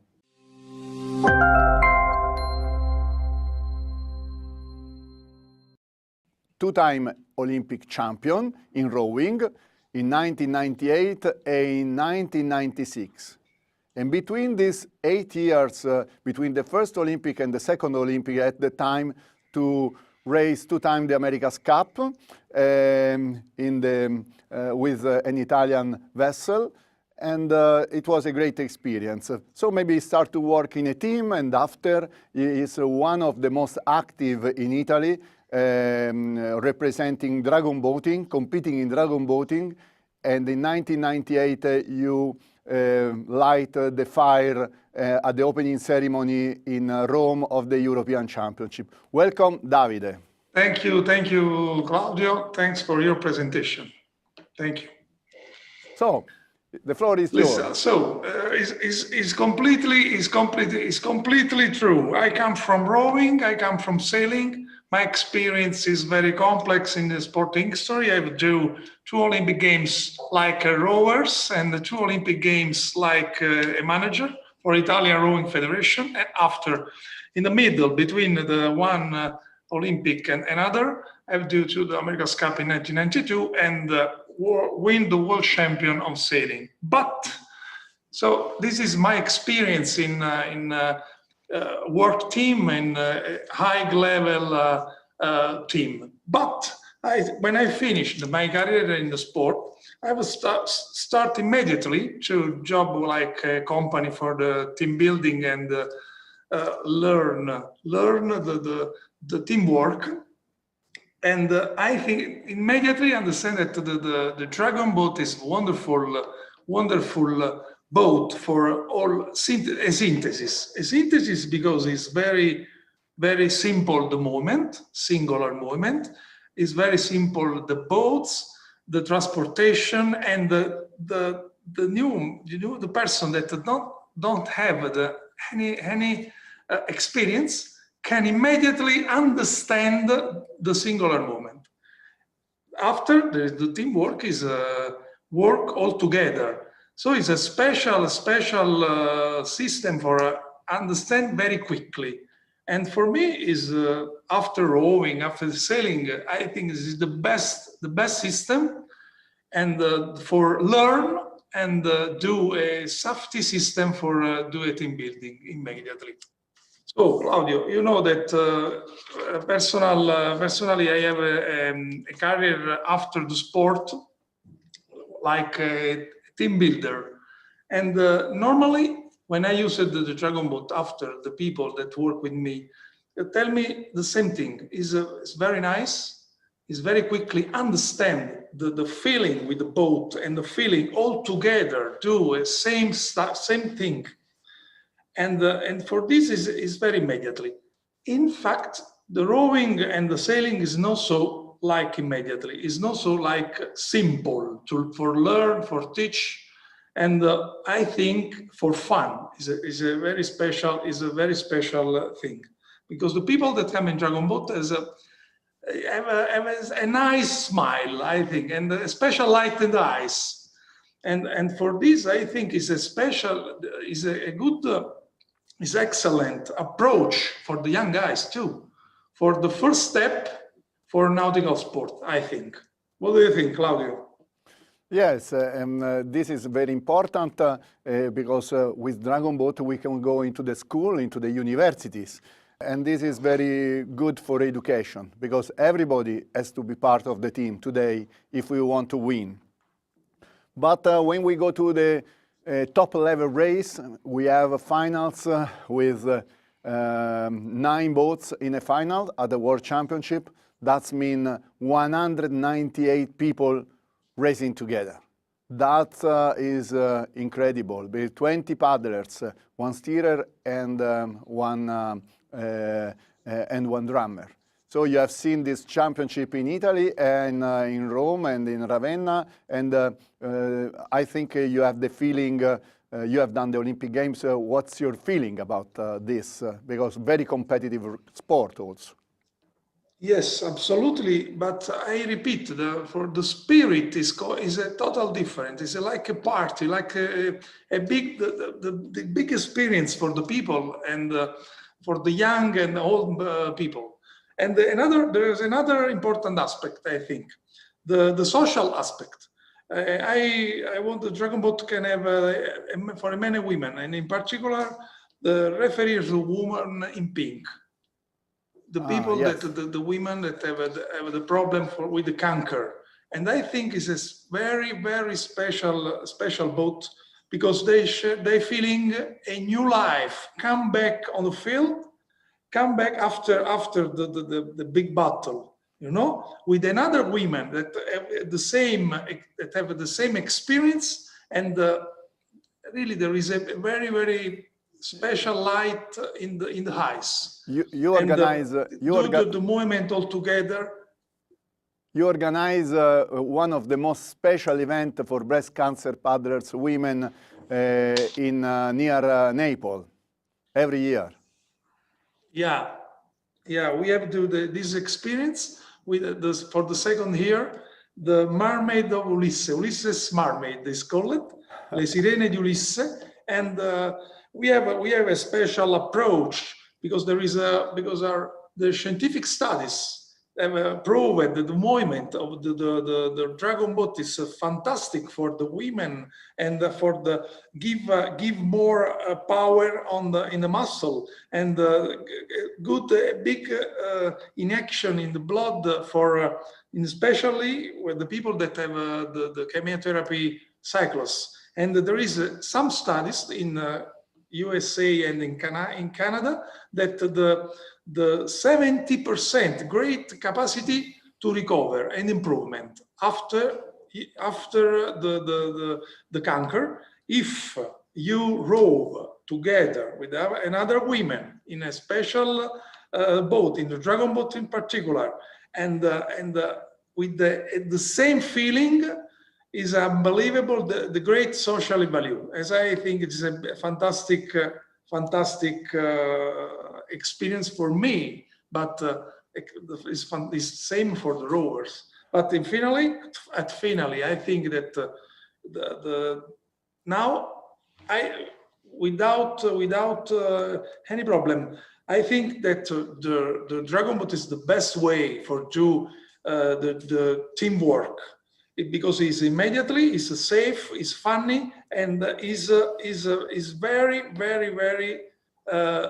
easy to learn, and the ratio with the coach and the team is very good. Is very the ratio instructor-student is fantastic, because you have one rudder and 20 guys or 20 people. So it's very, very, very important. It's easy, funny, the best way, I think. Thank you very much, Davide, for your words and your support to our sport, to be here with us. It is a great pleasure and honor to listen your word and your support to our sport of Dragon Boat. We look forward to the Olympics, and the first step is that we want to become IOC recognized. Now we are member of the Global Association of International Sport Federation and of the IMSA. President Chiulli and President Fox were here today, and for us it is very important to have the support of Olympic champions as you are. Thank you very much, Davide. It's a great pleasure, a great honor. Thank you to you too, Claudio. Bye. And after an Olympic champion, now we have a real legend of the sport, Klaus Di Biasi.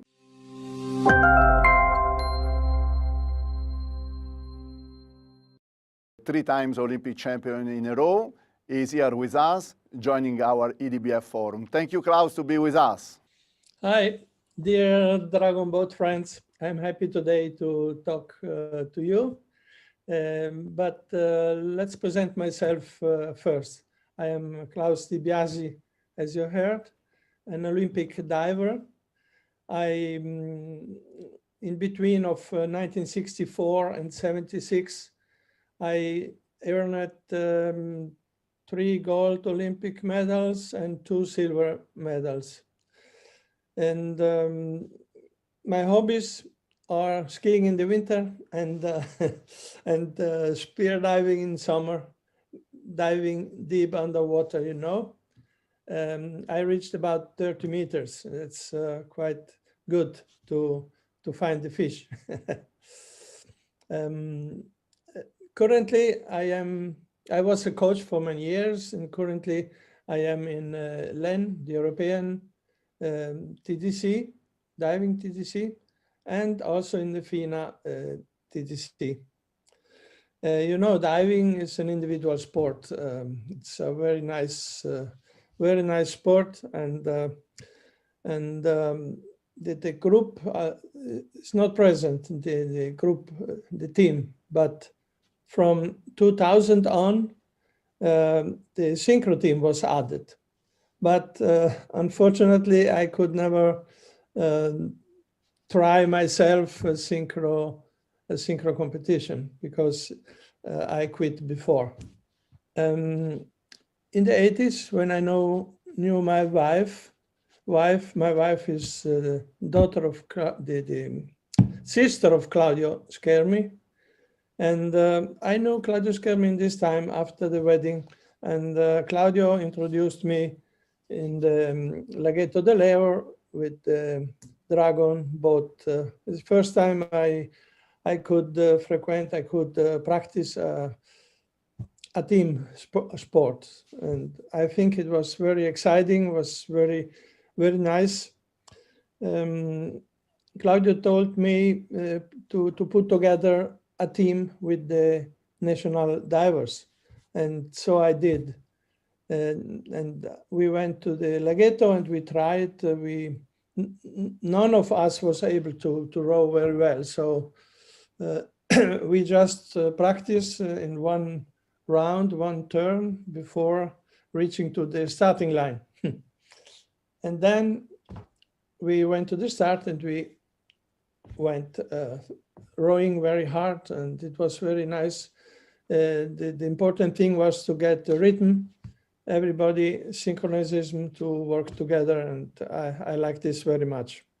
I can imagine that before the teams start, they can do like a Maori dance, you know, to excite themselves, and then go in the Dragon boat, and they are much stronger.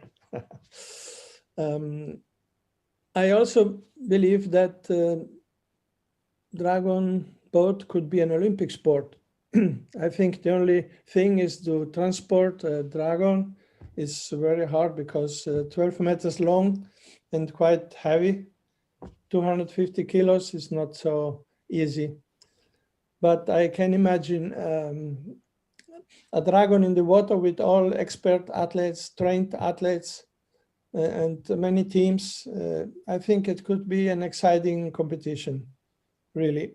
The other thing is the COVID period. I thought about what happened with the dragon. Dragon are 20 people sitting one beside the other one. I think they could have, instead of 20 people, we could have 10 people, one on each bench, one side, the other side. And so we can introduce a new specialty, the dragon boat with 10 people rowing. No, it's just a joke, but maybe in this period it's true. Okay, I hope the sport can get Olympic. And good luck to everybody for a good development of this sport, and stay safe and have a good day. I see a lot of medals behind you, but I think that in the center we see the Olympic medals and Tokyo flag, your first Olympic. Oh, yes. With so many medals, I had to build a big showcase for the medals. Not only the Olympic medals, but also many others. The world medals, military games and Mediterranean games and European games. How many world championship you won? How many gold medals at the world? Yeah, the world championships, I won 2 gold and 2 silver.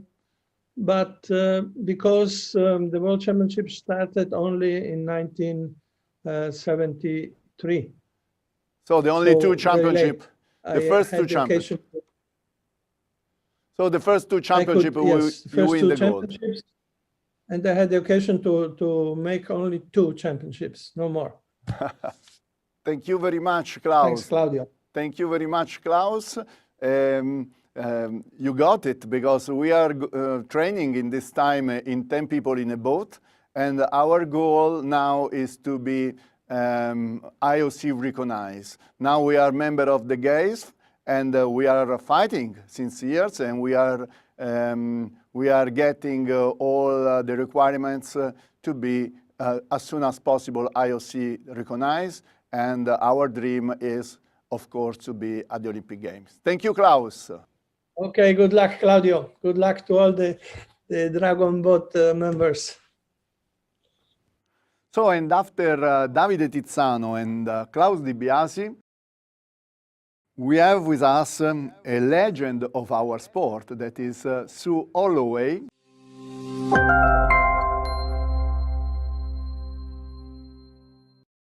That is the chair of the Athlete Commission of the International Dragon Boat Federation. But when she was an athlete, she had a super experience in 1976 when she competed both in the Winter Olympic Games and in the Summer Olympic Games. And after 8 years, in 1984, she got a silver medal for Canada and a bronze medal in the kayak pair and the kayak 4. And now she's here with us, and I welcome Sue. Ciao, Sue. Ciao, how are you doing? Fine, thanks. And we are happy to hear you as an Olympic testimonials of our Dragon Boat, and especially your Dragon Boat experience. Thank you so much for having me, Claudio, and hello to everybody at the IDBF and my friends. I'm happy to be with you. I wish I was in Europe, but I'm here looking at the snow in Canada. Oh. I've been very lucky to be involved in sports since I was a very young girl. I have very athletic parents, so I started in sports at a very early age. I think I was very rambunctious, very energetic, so they had to do something with me. So they put me in dance and gymnastics and judo and track. And I started ski racing when I was 10 years old, cross-country skiing. I really liked my ability to just go wherever I wanted, and nobody was making me stand in a line or wait for anything. So it was really fun. I started kayaking as part of my training for skiing. I thought it would be really helpful for my upper body. So I was doing that. And that's how I got into kayaking. And it turned out that it was the sport made for me, or I was made for that sport one way or the other. In pretty short order, I made the national team and I went to the Junior World Championships. And as Claudio said, I made it on the Olympic team in skiing and in kayaking. After the '76 Olympics, I decided just to be a kayaker. And I continued, and with a slight hiccup for the Los Angeles Olympics, I made it to the '84 Olympics, and I won a silver and bronze medal. Here's the silver. Oh. And here's the bronze. Very good. So yeah, so that was, I was about 30 years old when that happened. And after that, I decided that it was time to settle down, and I started my career. I worked for the National Olympic Committee, and I got married, and I had children. I have 2 beautiful daughters, and I got out of shape. That's what happens with all those things going on. So, and I really missed competition. I think that's one of the things in my spirit, that I just love racing and competing. And so when the opportunity, someone invited me to a dragon boat, just a rec team, just for fun, I said, yeah, I'm in. And it just went from there, and I was hooked. And I loved it because I was with all my old dragon boat, I was with all my kayaking friends who were doing it. I met so many new people. It was really comfortable to sit in a dragon boat compared to a kayak, so I liked that. And there was always somebody to talk to. And as you know, Claudio, I love to talk. So I also like that at our club, the practices are 1 hour. I like that the practices weren't super long too. So over the years, I just got more and more involved, and I ended up going to the World Championships multiple times and had quite a good success with my team. And it's just been an amazing opportunity to challenge myself, to get my competitive spirit going again. And the thing that I really value is working as a team. I think that when you are on your own and you're competing as an individual, it's great. But when you're with when you have a team, I think the joy is multiplied when you succeed. And of course, you have others to share your sorrow when you don't succeed. But what I appreciate, certainly as I get older, is the value of sport for my physical and mental well-being. And I think in these extraordinary times, particularly now as we are in very, very challenging times, we can't get out in a boat together. I think it's really important that we find new ways to train and creative ways to work out. I have a little, this is not only my office, it's also my workout area. So I got my little weights, and I meet with my friends on Zoom, and we do our little workouts here every week. But I think it's really difficult to engage. And as I look at my teammates, I find that some people, especially at this time of year, as the days are shorter, the weather is colder, we're not allowed, we're in quite a restrictive situation where we're not allowed in groups, we're not allowed to be in any, outside of your family, in your household. I think it's important to reach out to your teammates and make sure they're all okay. I know that some of my teammates are really struggling. They're alone. They don't have the social connection, and they don't have the challenges, and they didn't get to race this summer. So it's really tough. I think that the mental part and the mental health of our teammates is really important. So I encourage everybody to reach out and make sure that no one is left behind. Make sure that when we get back on the water, when we get back into competition, we have everybody with us, and everybody is good and in shape, mentally as well as physically. This isn't going to last forever, but I think that maybe we're going to find all kinds of new and exciting ways to do things. Maybe we'll do them better. And I hope that that all of you have that opportunity and see the light at the end, because I think hopefully it will be soon, and we'll all be back together on the water. Thank you very much. Thank you very much. This is a very, I can say, inspirational speech, because I hope that all the paddlers, all the people that listen to you today will feel the same wish to come back together, because I'm confident that next year we will be able to paddle together again, and we have to be optimistic, and we wait for you as soon as possible, because we want to meet again, and we like how you represent the athletes of Dragon Boat all over the world. So thank you very much for your speech. I'm very much impressed of your the idea to compete in the same year in a Winter Olympic Games and in the Summer Olympic Games. That means that you have incredible athletic skills.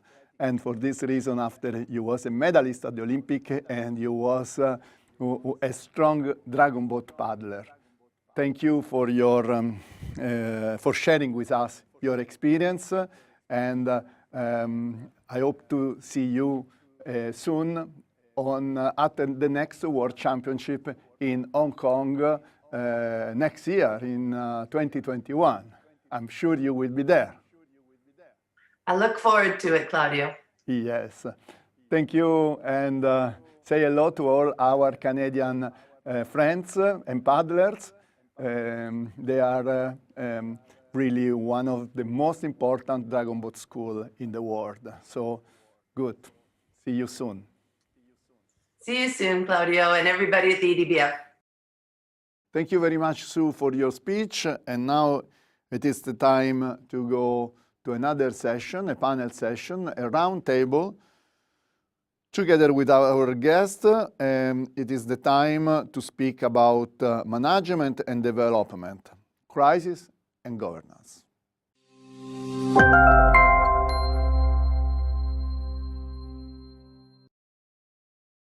And now we can start with the next panel session, the Dragon Boat Management and Development Crisis and Governance. Here with me in studio, the IDBF President, Mr. Claudio Schermi, and the Italian Dragon Boat Federation President, Mr. Antonio De Lucia. So I leave you the floor, and you can start. Thank you.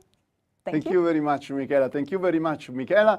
And today we have with us in this panel session also Mike Aslam, that will help me as a moderator of this panel. Is the President of Honor and Founder of the European Dragon Boat Federation. Thank you, Mike, to be with us. And then we have also the President of the Deutschland Dragonboat Verband, Mrs. Ute Becker, the President of the Czech Dragon Boat Federation Association, the Czech Dragon Boat Association, Mr. Peter Klima, and the representative and executive committee member of the British Dragon Boat Association, Tim Smith. Welcome here, and let's go with the theme of this panel. So the first to invite to speak is Ute, a woman as president of one of the most important EDBF members, Germany. Yes, Claudio, yes, I am. But I am the third woman in this position. But that is nothing unusual for Germany and for our association. I see it as proof of the strength of the democratic structures, statutes, bylaw, and rules of regulations of our association. Experience, credibility, competence, and reliability are important attributes for us in Germany.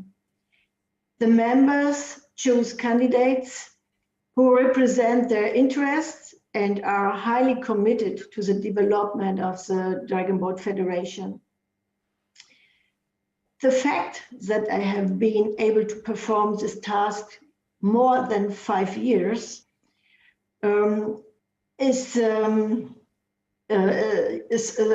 strengthens my philosophy. Since I took office in 2014, the DDV has gained many clubs and has currently 55 member clubs and more than 1,600 athletes, registered and active athletes of all ages. I think that this is a good trend and that we want to follow, continue to follow. It is only possible with a good executive board, with strong partners and a good like-minded people. Thank you, Ute. Very good. Okay. And how is going with the German Canoe Federation, the Dragonboat, the Canoe Verband, the Canoe Kayak Verband in Germany? Yes, the Canoe Federation, German Canoe Federation. This is a rather difficult and complex topic in Germany. The DDV and the DKW have been working more closely together for several years. Nevertheless, it was not possible to bring about a union. Both associations represent roughly the same number of athletes in dragon boat sports, with many athletes registered in both associations.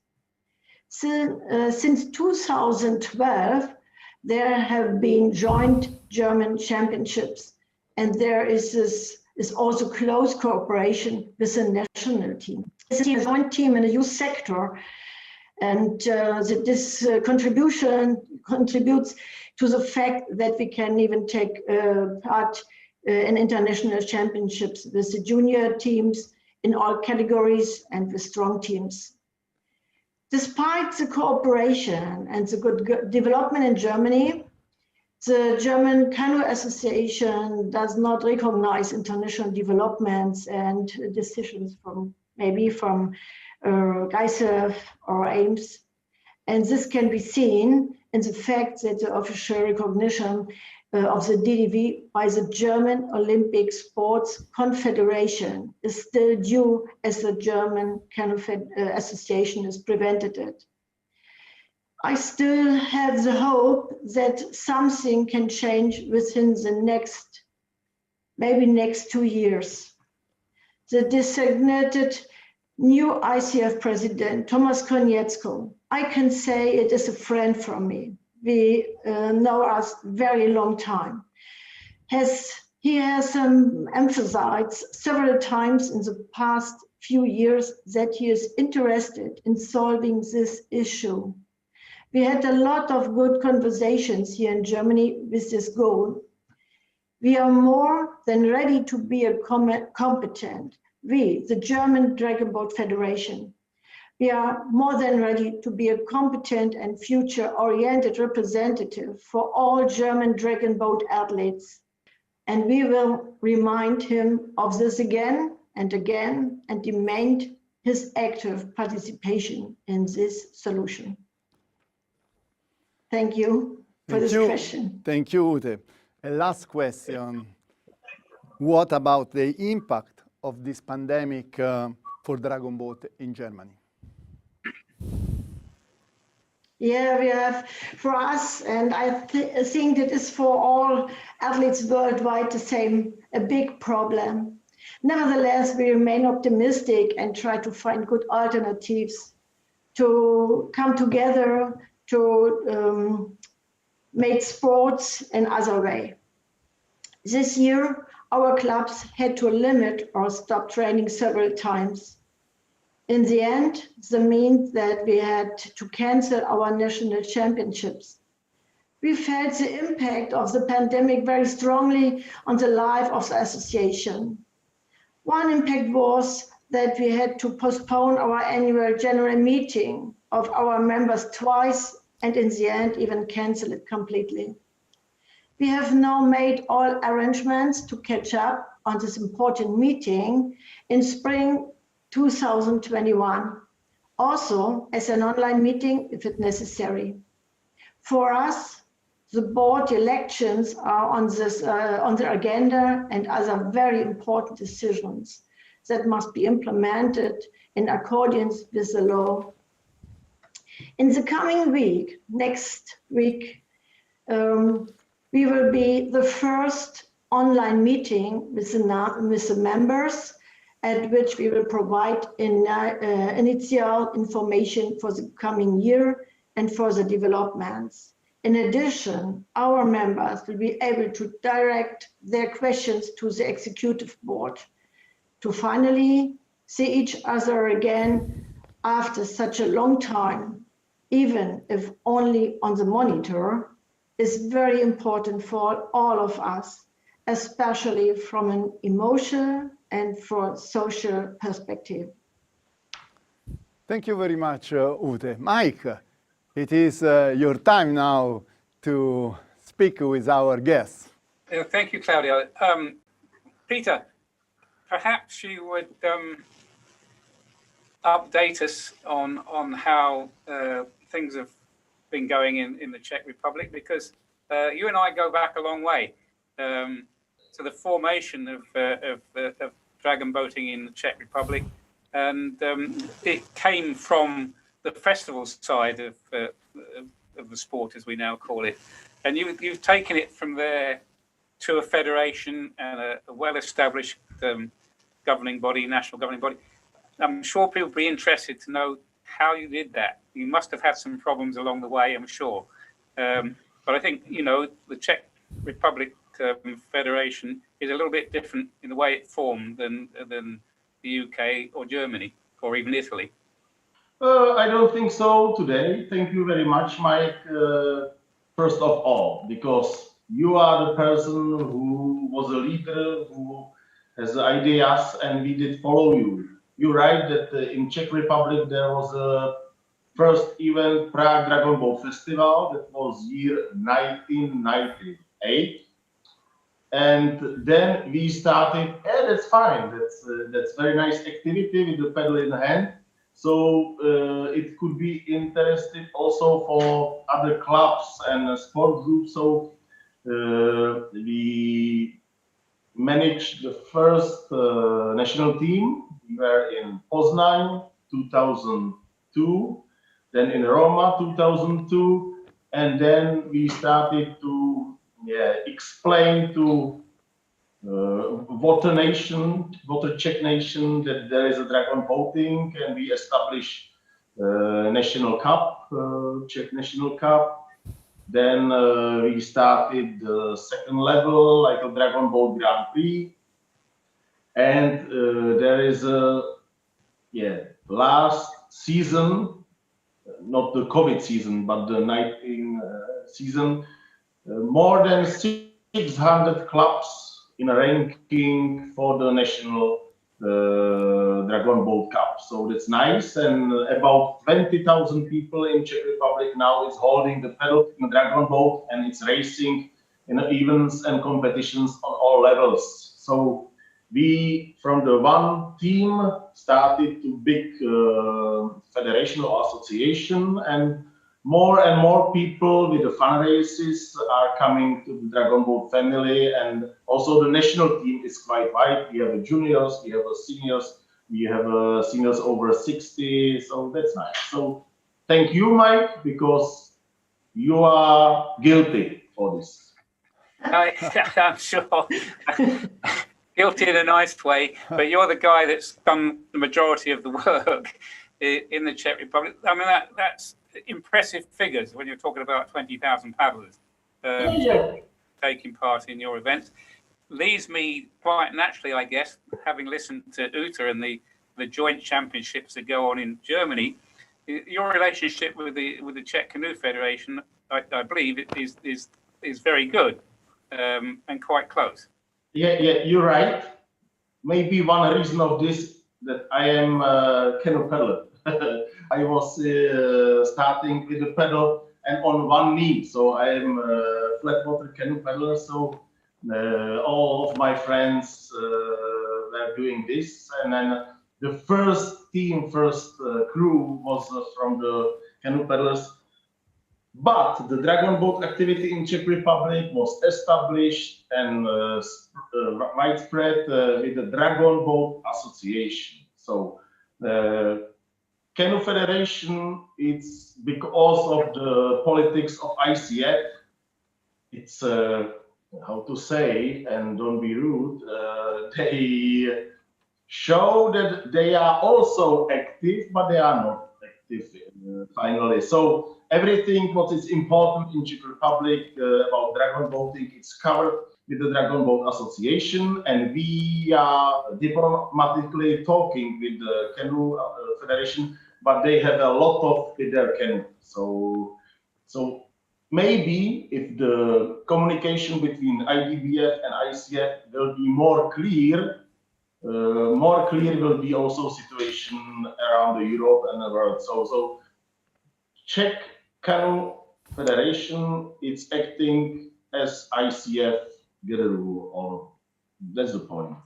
Yeah, I mean, it's very interesting, and it's a big subject which I don't think we'll be getting too involved with in the forum. But there is, you know, as you say, without solving the problem with the ICF, then the whole thing isn't going to go forward very much. As Uta said, you know, you run into the National Olympic Committees and where they stand and everything else. Politics is the thing that spoils sport. So we have to try and make sure that we've got as little politics as possible. Our politics is doing the best, even interest people to be part of our association. That's our politics. That's well, leads me into the last question, bringing this up to date. How are you dealing with the COVID situation? Yeah, that's terrible. To be serious, it's affect us massively. We started the season with some races in May or June finally, and the summer in Czech Republic was okay, but from the end of September, everything was stopped, so there is not allowed to do the trainings, be in a fit, the gyms, and so on. So the lockdown was here, and the lockdown is finished this week on Thursday. So they will be allowed to meet in a group of 10 indoor and a group of the people 50 outdoor. So, but the weather it's quite winter, so I don't expect that there will be some big activities, but yeah, we are waiting that the next season will be finished with the COVID. That's the point. That's what we are waiting for, because also it's very important for us to answer our members with the international races and so on. So we are positive, and we hope that the next season could be with the start COVID zero. Yeah, so do we all. Thank you, Peter. It's very interesting. It's good to hear how things are. I thank you and Claudio that I could be a member of this forum, and I wish to European Dragonboaters, but all around the world, good health and Dragon Boat love, because that's the point. If you love it, you have to do it. Very true. Thank you very much. Thank you, Mike. Thank you, Peter. So, Antonio, it is the time to speak about what happened in Italy. What did you do during this period in Italy? Because I've seen that you have been always very active since morning until night, and I say, how can we be so active, Antonio, if we can't practice, or we can practice much lower? But from morning until always meetings, education, everything. Antonio. Yes, thank you, Claudio. Italy was the first country that impacted with the COVID-19, coronavirus virus. And the story began on February 24, when I communicated to total clubs of the stop of the activity on board to all Dragon Boat clubs. The same week, the lockdown was declared through Italy. We were in February. After an initial moment of disorientation and study of government regulation on prevention, we looked for possible solution that will protect the health of our athletes in compliance with the rules. The distance between athletes in the boat, initially planned, was 2 meters. So we issued guidelines that provided for the possibility of training in the standard boat with the maximum 5 paddlers without a drummer.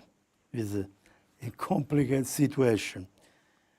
At the same time, 2 types of individual protection, the mask and the visor, had to be used in order to avoid any escape of contagious droplets.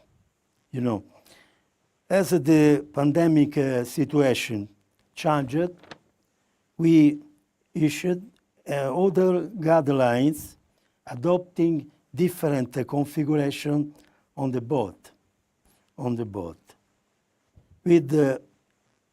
which we, in early October, allowed to carry out the national championship by also adopting an anti-doping protocol for the organization of the event, which was very successful, both in participation as well as a message of hope for the future. At the same time, in April, May, and June, we held an online training activity which was attended by 120 coaches from the clubs and the national team. All this was also very useful to explain the guidelines of the activity in that period, but in particular to keep the whole Italian movement united, with which I am in contact every day through social media such as Facebook, visited by many paddlers, not only in Italy, but from different parts of the world. This is the period, the first period of pandemic. Yes, it was a very strong anti-COVID protocols in Italy, and we had, yes, and very difficult to maintain all the safety rules, and but was successful because we had the Italian championship, and without any problems. No, nobody was affected by the virus after the championship. That's important. Unfortunately, after start again the second wave, and we are back in the semi-lockdown, as said Michela before.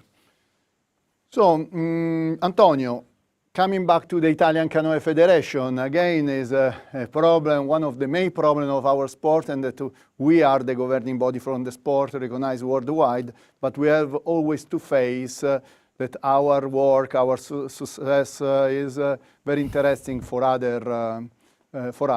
And what's the relation with the Italian Canoe Kayak Federation? It was not easy, very not easy. In the last 4 years as a president of Italian Dragonboat Federation, I worked hard to bring together the Italian movement that split years ago. Before we have only one movement. Thanks to the Dragonboat Federation and Canoe Federation collaboration protocol, we had the opportunity to have a single national calendar, a single national team, and to manage all the activity in Italy. This is the goal. The goal, yes. The goal.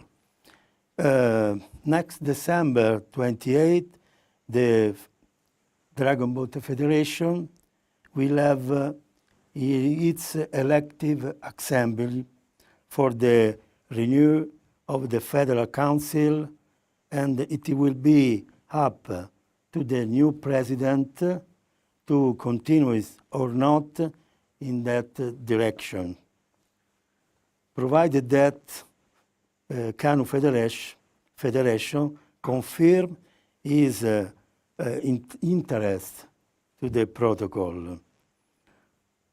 I'm not sure that will happen. I'm not sure. In any case, in recent year, several clubs that come from the Canoe Federation have been able to appreciate what the true home of our sport by participating in the European and World Championships organized by IDBF and IDBF, and in the National Championship organized by our federation. Normally, in Italy, there are 3 championships. One over the 2,000 meter distance in spring, normally in spring, for all categories. One speed championship for senior, under 24, junior, and BCP categories. Yes, the 200 meter and 500 meter championship, yes. Yes, and at the beginning of summer, and one speed championship for Premier only. We have 3 championships, and all the clubs in Italy are participating in this activity. In Italy, like everyone else worldwide, we look forward to the new year with the hope of participating in the next championship in Kiev and Hong Kong in 2021. This is our goal. Yes.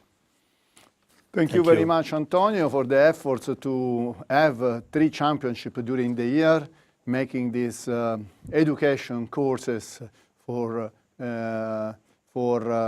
coaches and paddlers online. So we never leave it, and we are looking forward for the new season to be active. So thank you very much, Antonio. Mike, it is the time of the British Dragonboat Association. Thank you, Claudio. I will try to talk slowly because Tim and I are obviously aware that English is not everyone's main language. Tim, how can I put this? The BDA is the oldest dragon boat federation, certainly in Europe, if not the world, starting in 1985, predecessor. And looking at the faces on the screen, I defer to Uta. She couldn't possibly be very old, but relatively speaking, compared with the other speakers, you are the next generation. You're what I call the 21st century generation. You come into the sport in fairly recent times in terms of the formation of the EDBF, etc. And the BDA is obviously organised the same way as most other federations, with an executive committee, etc., people elected, as Uta said, by the clubs. I'd be interested to know, because you run the website for the BDA and are in this 21st generation, what it is lately that the BDA and the executive committee, the sort of things, sort of projects, sort of things that they've been doing over the last 12 months, particularly during the COVID situation. And I know you have a long list, or did have a long list. And I'd be interested to hear the detail, as I'm sure other people would. Yeah, thanks, Mike. I've only been on the BDA Executive Committee for just under 3 years. I was voted in a second time at our virtual AGM back in, I think it was April, because we had to postpone the face-to-face one, but we ended up having probably our most successful one over Zoom at the start of this year. Yeah, so I think when I joined the BDA Executive a couple of years ago, I think the committee as a whole identified kind of communication as one of the key kind of improvements that the BDA could make. So communicating with paddlers, clubs, etc., making more information available. And so we set up a sort of a 5-year vision strategy, which you can view on our website, to try to sort of improve certain aspects, things like growing the sport in the UK, connecting with our members, supporting our clubs, bits and pieces like that. I think it's fair to say a couple of the big sort of items or big projects that have taken place. One of them this year was moving completely to a digital membership platform, which means that we, all our clubs, all our members are now on a membership platform online. So you don't need to send in bits of paper and checks through the post and things like that. We were going to be moving to online event applications and team lists, but unfortunately, thanks to our friend Mr. COVID this year, we were unable to have any events. So that will be trialed next year, which will be clubs submitting team sheets and bits and pieces like that for events and paying for everything online, which potentially for other national governing bodies is not an innovation, but for the BDA this year it was. We also set up the club forum, which actually has worked very well during COVID because we've been able to move to Zoom online meetings as well. So we've held 3 of those, and they are sort of a smaller version of our annual Congress where clubs can feed back to the executive and executive can explain what they're doing to the clubs at various points throughout the year. To get their opinions, to get ideas, to see how we're doing. And that's been especially helpful for COVID with how we respond as an organisation to that.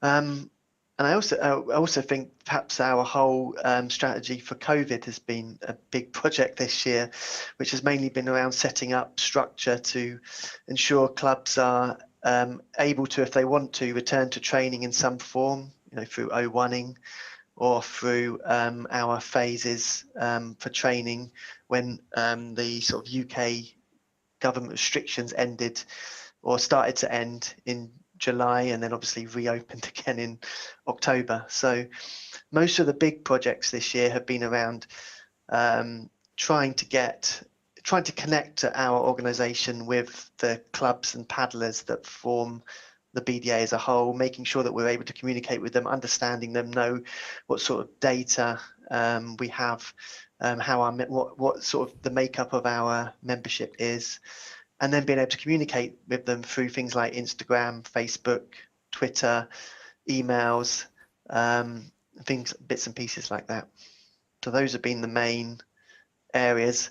I have got a YouTube video somewhere with a lot of the other things, which include things like we moved to online banking, we moved to online accounting, and things like that this year as well. So it's been really non-busy in terms of paddling this year, but very, very busy in terms of all the boring admin, bureaucratic stuff behind the scenes that help to support the sport and hopefully grow it over the next few years.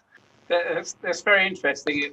A lot of IT, social media work going on there, a lot of reorganization. One that I don't know whether you have got an opinion on, or whether there any concrete information coming back from the clubs who talked about the forum, and that is that the British team that competed in Thailand had, I think, the seniors, one of the senior crews, were entirely from British expats living in Hong Kong.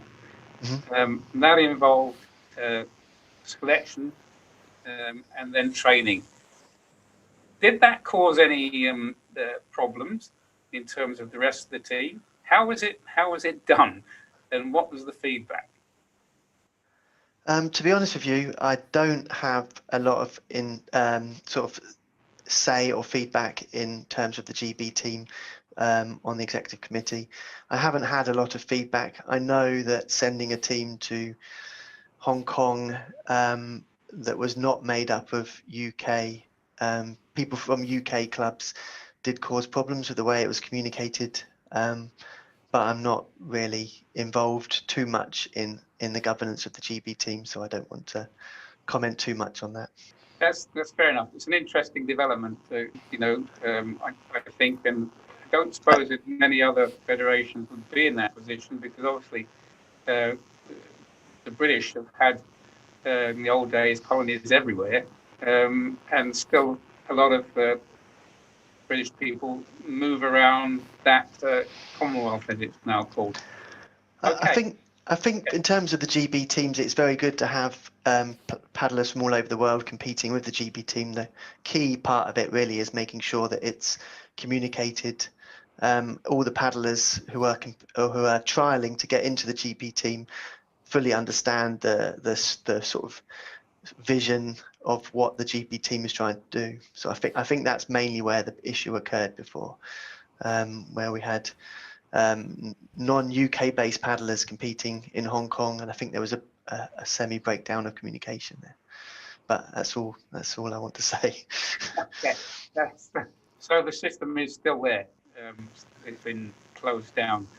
There's anyone that there's a BDA member that's British that qualifies by birth or citizenship can still trial for GB team. Yeah, I believe so. Yeah. Yeah. Fine. The elephant in the room would appear to be the Canoe Federation. Any problems with the British Canoe Union? Well, I've only been on the exec committee for just under 3 years. I have been paddling for 7 years, and there has, as far as I'm aware, not ever been an issue between Canoe Federation, the British Canoeing, and the BDA in the UK. It's rarely a topic at executive meetings. We have members in the BDA who are members of British Canoeing as well, and cross between the two sports. BDA is the recognised governing body in the UK for dragon boating, and I don't believe British Canoeing has any intentions of trying to do anything along the lines of dragon boating in the UK. I think they're quite happy continuing with the canoe side of things. So relations are very good, and we, as you know full well, we have links into the British Canoeing the Canoeing Federation as well, if any problems were to come up. If I have to Thank you, Tim.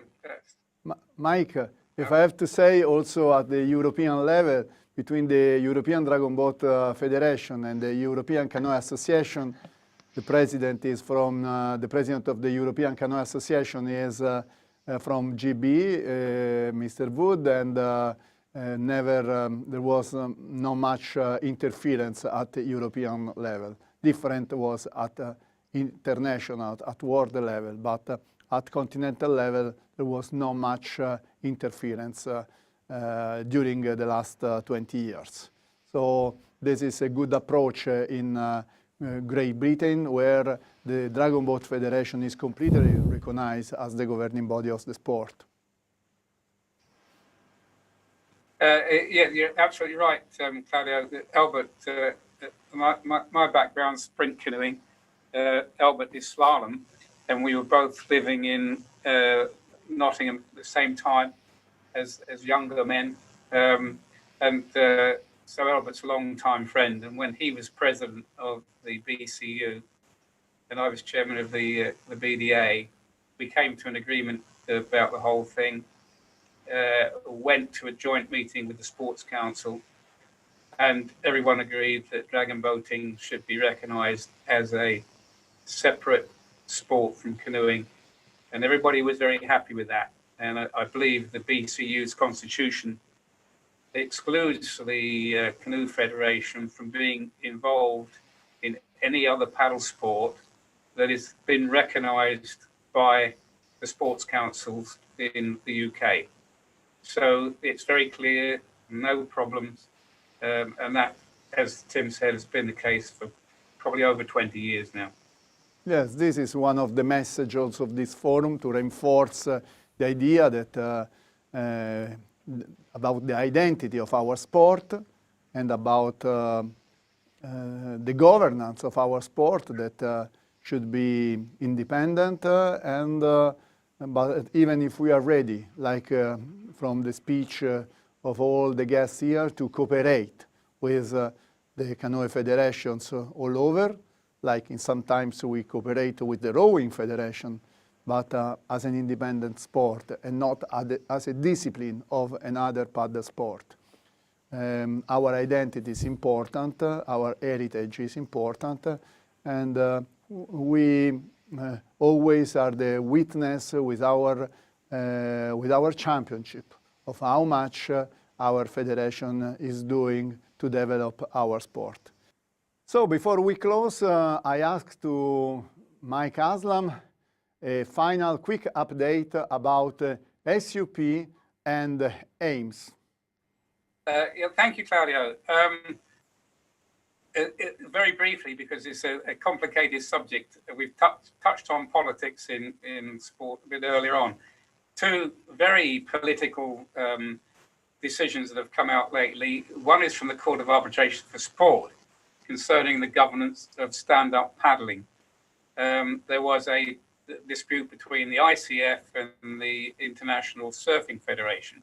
End result of that is that the Court of Arbitration for Sport have said that the International Surfing Federation are the only recognized body to conduct stand-up paddling in the Olympic Games, if it ever comes into the Olympic Games.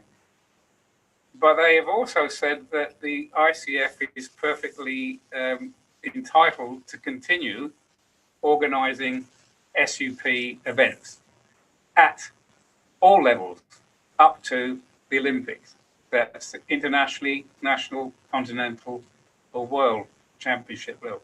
That's one point. So I'd be interested to know how our panel feels about that, how it may affect them and their relationships with the Canoe Federation. Also be interested to see what feedback we get from questions from people watching the forum.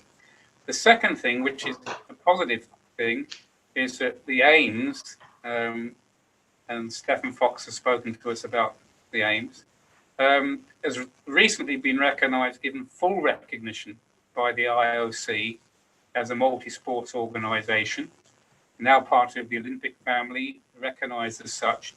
And that means, by virtue of the fact that the IDBF is a member of AIMS, one of the founding members, that we are also now in the Olympic family.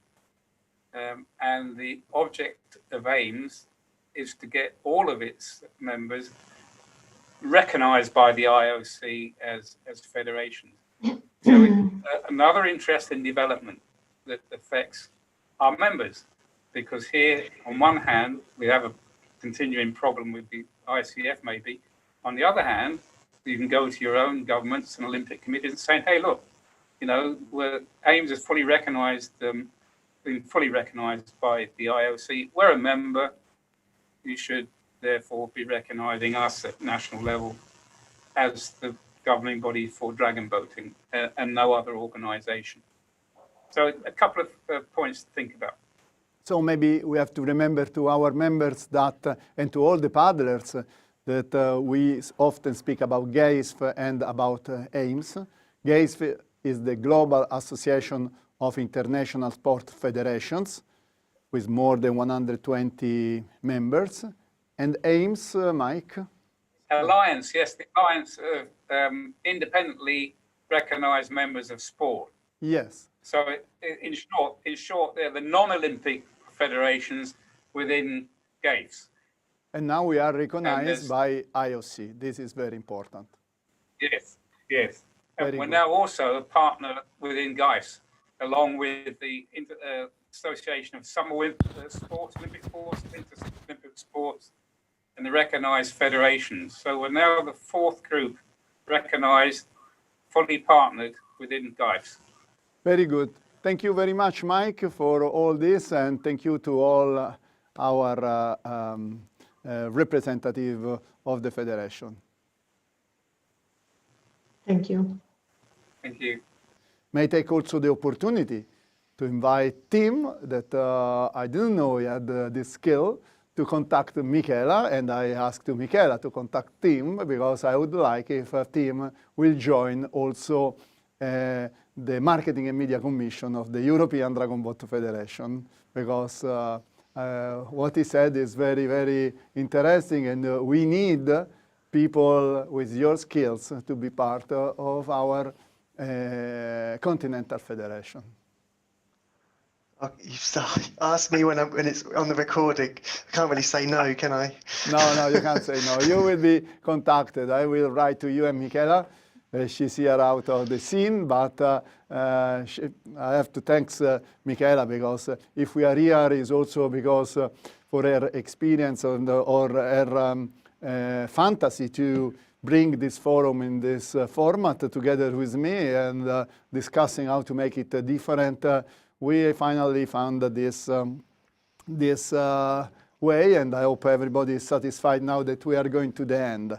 So thank you very much to all of you. Thank you, Antonio. And the forum is going to the end. I invite everybody that has questions to put, as Michela said at the beginning, to put forward the questions on the YouTube channel, on the Facebook page, so that we can reply. All of us, after this event, in the next couple of hours, we will look at your messages, and we will try to reply and give you something and involve everybody as much as possible. So thank you, Mike. Thank you, Peter Klima. Thank you, Tim. Thank you, Ute. Thank you, Antonio. And let's go to the final keynotes of this forum. Thank you very much. Ciao. Thank you. Bye. Bye. Hi.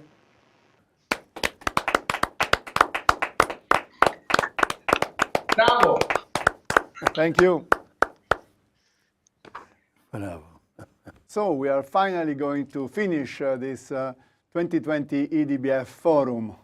What a long day, what a long journey, Antonio and Michela. Thank you very much for your cooperation. Thank you to all the attendees to be with us this morning. And I hope that you will send us feedback. You will share this this forum on the social media so that all the community, the Dragon Boat community of Europe will follow us and will take some information, some enthusiasm, and some wish to follow up from this forum. The future, that was a forum online. It was a challenge. I hope you like it, but for the future, if I have to say, I wish to see you in person at the next, in the next season. I hope that we will restart with the Euro Cup. I hope that we will restart with the championship for sure in Kiev at European level and in Hong Kong for the World Championship. So let's start again. And Antonio, I hope that in Italy and in all the other nations you will restart the real calendar, the real racing program in your nation. Thank you, Antonio. Yes, Claudio, but I think that this year, this new forum is an example how to transform a bad situation in an opportunity. I think it was a very interesting mode to communicate. Thank you to all the panels, to all the speakers, and thank you, Michela, as a chair of the Marketing and Media Commission. You have done a great job to make this happen. And as you've seen in the last panel, you find also a new team that from the BDA, Tim Smith from the BDA, that can't say no, so he will be part of the commission. And this is an invitation to everybody to join our commissions from all the nations, from all the 23 members of our European Federation. Join us because we need you, we need your initiative to grow together and to look for new members, new country, new paddlers. Michela, to you to close this fantastic forum. Okay, I'm glad to be here with you, honored to be here with you guys, and I loved all the topics that we shared all together with me and with all the people that are tuning in now. And I would like to thank also our sponsor that allowed us to be here today. Thank you. And I know that it's a long way to be together, but it's a path that we can do. So thank you. And see you next time, probably on live.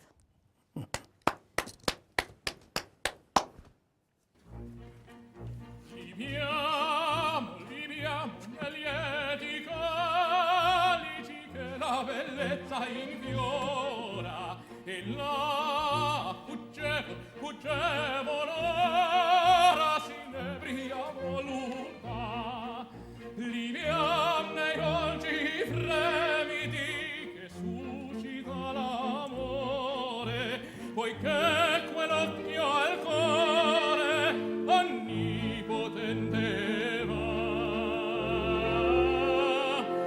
Liviamo, amore, amore, ai calici più caliva ci avrà.